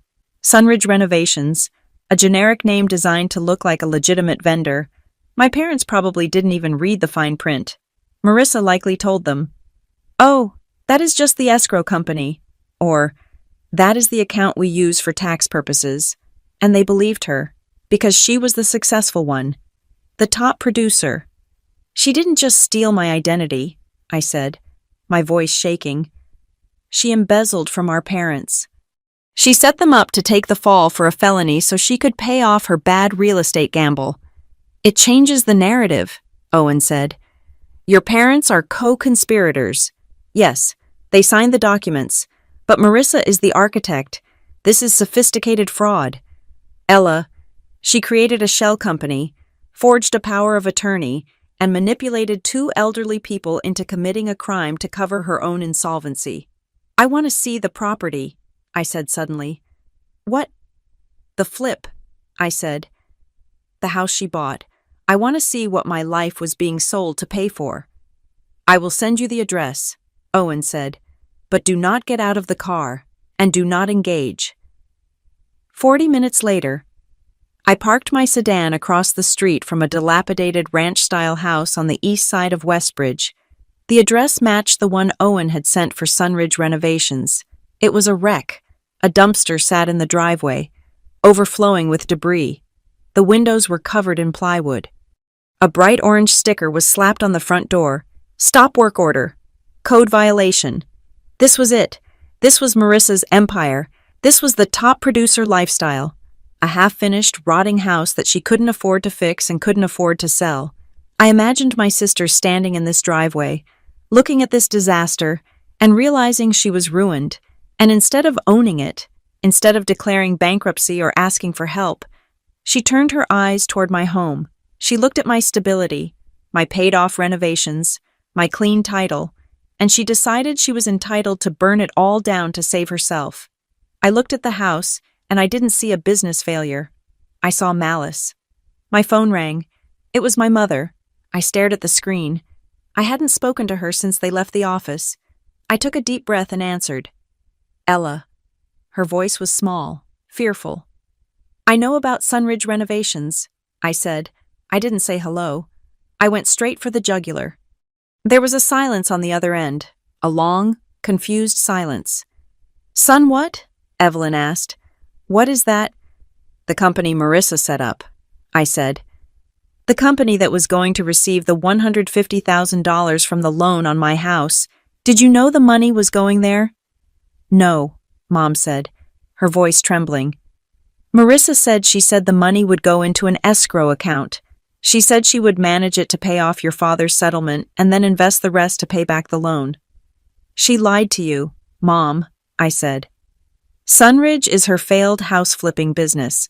She has liens on a property across town. She owes over $100,000 to hard money lenders. She wasn't taking the money to help Dad. She was taking it to pay her own debts." That cannot be true," my mother stammered. "She is doing so well. She just bought a new car." "She is broke," I said. "She is unlicensed. She is drowning in debt. And she used you. She made you sign those papers. She made you risk jail time so she could bail herself out." I heard a gasp, then a sob. "She told us it was for the family," Mom cried. "She swore on your grandmother's Bible. Ella, she said she was saving us." "She was saving herself," I said. "She threw me under the bus, and she used you to drive it." "I have to call her," Mom said, panic rising in her voice. "I have to ask her." "Do not call her," I commanded. "If you call her, she will lie. She will spin it. She will tell you I am jealous or crazy. You need to listen to me. I am the one with the documents. I am the one with the truth." "What are you going to do?" Mom whispered. "I am going to finish it," I said. Owen is preparing the final file for the Real Estate Commission and the district attorney. We have the video of her confession. We have the forged power of attorney. We have the wire instructions to her shell company. Ella, please, Mom begged. She is your sister. She will go to prison. She belongs in prison, I said. The words tasted like ash, but they were true. She is a predator, Mom.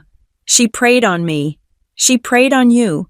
If I let her go, she will do it to someone else. She will find another senior citizen, another family member, and she will ruin them. We will pay you back, Mom promised, desperate now. We will sell our house. We will give you everything. Just do not send her to jail. It is not about the money anymore, I said. I looked at the rotting house across the street. You cannot buy your way out of this. You broke the trust. She broke the law. There is a price for that. I hung up. I drove back to my house, my safe, clean, legally owned house. I walked into the kitchen where Owen was still working. You were right, I told him. My parents didn't know about Sunridge. They were useful idiots. Does that change your mind? Owen asked. About the prosecution. No, I said. It confirms it. Marissa is dangerous. She is willing to destroy her own parents to cover her tracks. Owen nodded. I have the hearing schedule. The State Real Estate Commission has granted an emergency session because of the severity of the evidence. They want to hear from you on Friday, and the district attorney's office has reached out. They are interested in the notary fraud and the wire fraud elements. Good, I said. There is one more thing, Owen said. He hesitated, tapping his pen on the desk. Marissa's lawyer contacted me an hour ago, a public defender type. Looks like she finally realized she needs representation. And they want to offer a deal, Owen said. Marissa will sign a confession admitting to administrative errors. She will agree to a permanent surrender of her license. In exchange, they want a non-disclosure agreement. They want you to drop the criminal complaint and agree not to sue for civil damages. They are offering you $10,000 as a nuisance settlement, I laughed. It was a dry, humorless sound. $10,000? I asked. She tried to steal $150,000. She tried to sell my home for $500,000, and she thinks $10,000 makes it go away. It is a standard opening offer, Owen said. It keeps her out of jail. It saves the family name from a public scandal. I thought about the Sunday dinners. I thought about the way Marissa would brag about her sales, making me feel small. I thought about the forged signature, the fake notary, the shell company. I thought about my father's shaking hands as he realized he had been used. No, I said. No counteroffer. Owen asked. No deal, I said. I do not want her money. I do not want her silence. I want it on the record.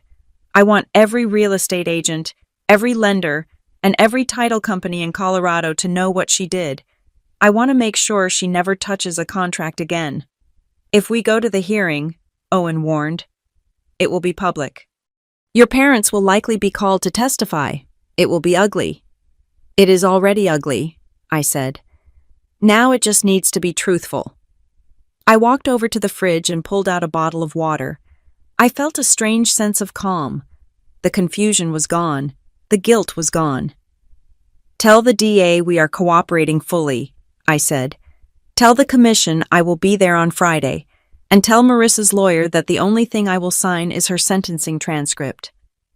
Owen smiled. A grim, respectful smile. I will draft the response. I looked out the window at my backyard. The sun was setting, casting long shadows across the grass. I had defended my territory. Now, I had to clean up the mess, and that meant taking out the trash. Even if it shared my last name, I was done being the victim. I was done being the daughter. On Friday, I would be the executioner. The hearing room at the Colorado Division of Real Estate was sterile, smelling faintly of floor wax and stale coffee. It lacked the dramatic mahogany of a criminal courtroom, but the tension in the air was far heavier. This was not a place for theatrical arguments. It was a place where careers went to die. I sat next to Owen Price at the plaintiff's table. Across the aisle, Marissa sat huddled next to her public defender, a young woman who looked overwhelmed by the sheer volume of evidence stacked against her client. My parents, Mark and Evelyn, sat in the gallery row directly behind Marissa. They looked smaller than I had ever seen them. My father was not wearing his usual confident posture. He was slumped over, staring at his shoes. My mother was clutching a handkerchief, her eyes red and swollen. The chairperson of the commission, a stern woman named Mrs. Davis with glasses perched on the end of her nose, tapped her gavel. It was a sharp, final sound. "We are here to review the emergency complaint filed against Marissa Ward," Mrs. Davis announced. "Case number 492 regarding allegations of unlicensed practice, misrepresentation, fraud, and forgery. Mr. Price, you may proceed." Owen stood up. He did not need to shout. The facts were loud enough.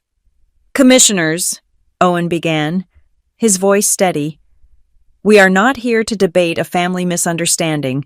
We are here to address a calculated scheme to defraud a homeowner of over $200,000 in equity and to saddle her with $150,000 in unauthorized debt. The respondent, Marissa Ward, acted as an agent while her license was inactive. She forged deeds, she forged powers of attorney, and she created a shell company to embezzle the proceeds." Owen walked to the projector. "Exhibit A, the quitclaim deed, transferring 40% interest to Mark and Evelyn Ward. Exhibit B, the specific power of attorney granting Evelyn Ward the right to encumber the property. Both documents bear the signature of my client, Ella Ward." He paused, letting the images burn into the screens of the 5 commissioners. "My client did not sign these," Owen stated. "And we can prove it." He played the audio from the sting operation. The sound of Julian's voice asking about the signature filled the room. Followed by Marissa's clear, confident reply, I watched her sign it myself. Then I drove it down to Gary. Marissa flinched as her own voice echoed off the walls. She pulled her blazer tighter around herself, as if trying to disappear. "She lied to a potential buyer," Owen continued. "She claimed to witness a signature that never happened. She claimed to be a licensed agent in good standing, and she claimed to represent the owners when, in fact, she was robbing them." The door to the hearing room opened, and a man in a gray suit walked in. It was the representative from Centennial Trust, the lender. He took the stand. "Can you confirm the status of the loan application?" Owen asked him. "We had approved a home equity line of credit for $150,000. The banker testified. His tone was grave. "The underwriting was based entirely on the quitclaim deed provided by Ms. Ward. We were 48 hours away from wiring the funds to Sunridge Renovations, LLC. If the fraud alert had not been placed by the real owner, we would have disbursed the money." "And what is the bank's position on this?" Owen asked. "This is mortgage fraud," the banker said flatly. "It is a federal crime. We have already forwarded our file to the FBI." My mother let out a small whimper from the gallery. My father put a hand on her arm to silence her, but his hand was shaking. Marissa's lawyer stood up. She looked nervous. "Commissioners, my client admits to errors in judgment. She was under extreme financial pressure. She believed she was acting in the best interest of her family. She thought her sister would eventually agree. This is a domestic dispute that spiraled out of control, not a malicious enterprise." Mrs. Davis looked over her glasses at Marissa. "Ms. Ward, do you have anything to say?" Marissa stood up. She tried to summon the tears that had worked so well for her entire life. She looked at me, her eyes wide and pleading. "I just wanted to help my parents," Marissa sobbed, her voice trembling. "My dad was being sued. They were going to lose everything. Ella is successful. She has this big house all to herself. She is so rigid. She wouldn't listen. I just needed to borrow the equity for a few months. I was going to pay it back. I swear." She turned to the commissioners, clasping her hands. "Please, I have been a top producer for 10 years. Real estate is my life. Do not take my license. I made a mistake, but I did it for love. It was a good performance. For a second, I saw a flicker of sympathy in the eyes of one of the younger commissioners, but Owen was not done. "We would like to call our final witness," Owen said. "Mr. Gary Sunev." The air left the room. Marissa froze. She turned around to look at the door, her face draining of all color. Gary walked in. He looked like a man who had not slept in a week. He was wearing a rumpled suit and carrying a lawyer of his own. He had clearly cut a deal. He took the oath.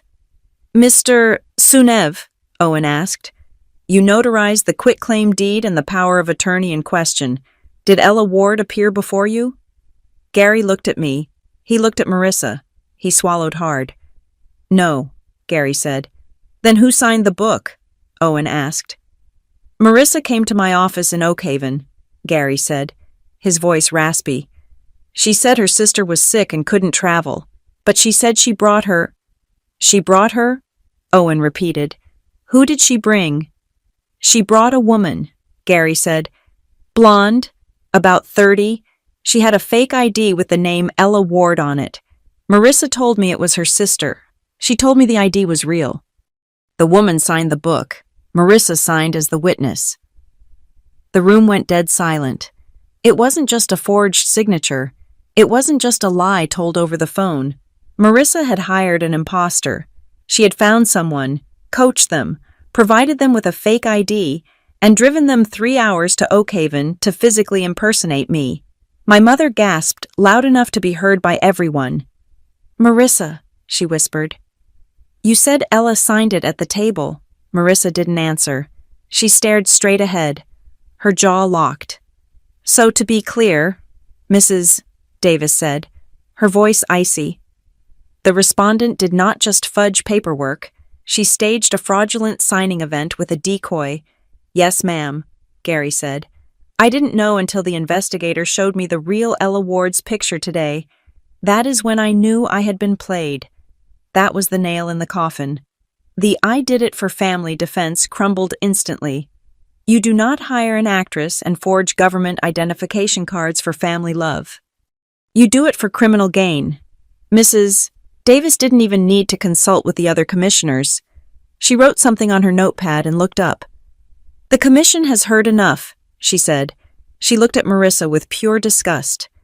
"Marissa Ward, your license is hereby revoked, not suspended, revoked. You are permanently barred from holding a real estate license in the state of Colorado. Furthermore, given the testimony regarding identity theft and wire fraud, we are formally referring this matter to the district attorney's office with a recommendation for prosecution. You are fined the maximum administrative penalty of $10,000 per violation. That is a total of $40,000. She banged the gavel. "This hearing is adjourned." Marissa collapsed into her chair. She put her head in her hands. She didn't look at me. She didn't look at our parents. She was alone in the wreckage she had built. I stood up. I felt light. The weight of the last week, the weight of the betrayal, lifted off my shoulders. I walked out of the hearing room. Owen followed me. My parents hurried after us, catching up in the hallway near the elevators. "Ella," my father called out. His voice was cracked. I turned around. They looked at me. And then they looked at Owen, and then they looked back at me. They finally understood. They understood that they were not the owners. They were not the partners. They were the victims of their own daughter, and they had almost helped her destroy me. "She hired someone," my mother whispered, tears streaming down her face. "She hired someone to pretend to be you." "Yes," I said. "She planned it. Mom, she planned it weeks ago. While you were inviting me to dinner, while you were asking me about my job." "We didn't know," my father said. He reached out a hand, but he didn't dare touch me. "Ella, you have to believe us. We thought we were just claiming what was fair. We didn't know about the fake ID. We didn't know about the shell company." "I believe you didn't know the details," I said. "But you knew you were taking my house. You knew you were forcing me, and that was enough." "What do we do now?" Mom asked. "The bank, the lawsuit." "You call the bankruptcy lawyer," I said, And you deal with it. You are adults. Can we come over? Dad asked. Can we just sit down as a family? I looked at them. I looked at the people who had raised me, who had taught me to be honest, and who had thrown all of that away for a quick payout. No, I said. The word hung in the air, sharp and final. For the next 6 months, I said. Any communication goes through Owen. Do not call me, do not text me, and do not come to my house. Ella, please, Mom sobbed. You are our daughter. I am, I said. And that is the only reason I am not pressing charges against you for signing that power of attorney. Go home, Mom. Take care of Dad. And let me heal. I turned and walked into the elevator. Owen stepped in beside me and pressed the button for the lobby. The doors slid shut, cutting off the image of my parents standing in the hallway, looking lost and broken. That evening, I stood in my home office. The house was quiet. The cameras were gone. The buyer was gone. The threat was gone. On my desk lay a fresh document Owen had given me. It was a certified copy of the title, stamped today. Owner Ella Ward. Encumbrances none. It was clean. The quitclaim was voided. The power of attorney was shredded. The HELOC was closed. The warning flag on the title meant that no one, not my parents, not my sister, not even me, could sell this house without a mountain of verification. I took the document and placed it in a simple black frame. I walked to the wall where I kept my diplomas and my certifications. I hammered a nail into the stud. I hung the deed right in the center. It wasn't a trophy. It wasn't a symbol of wealth. It was a reminder. It was a reminder that blood is not a binding contract. It was a reminder that people, even the ones who are supposed to love you, will show you who they really are when money is on the table. My sister had lost her career. My parents had lost their dignity. And I had lost the illusion of a happy family. But as I looked at that piece of paper, stamped with the seal of the county recorder, I felt a profound sense of peace. I had kept the one thing that actually belonged to me. I had kept my self-respect. And in a world full of forgery and fake smiles, that was the most valuable asset of all. I turned off the light and walked out of the office, closing the door firmly behind me. The lock clicked into place, and for the first time in weeks, I felt truly safe. Thank you so much for listening to this story on Maya Revenge Stories. I really hope you enjoyed following Ella's journey as she fought back against betrayal to protect what was hers. I would love to hear from you.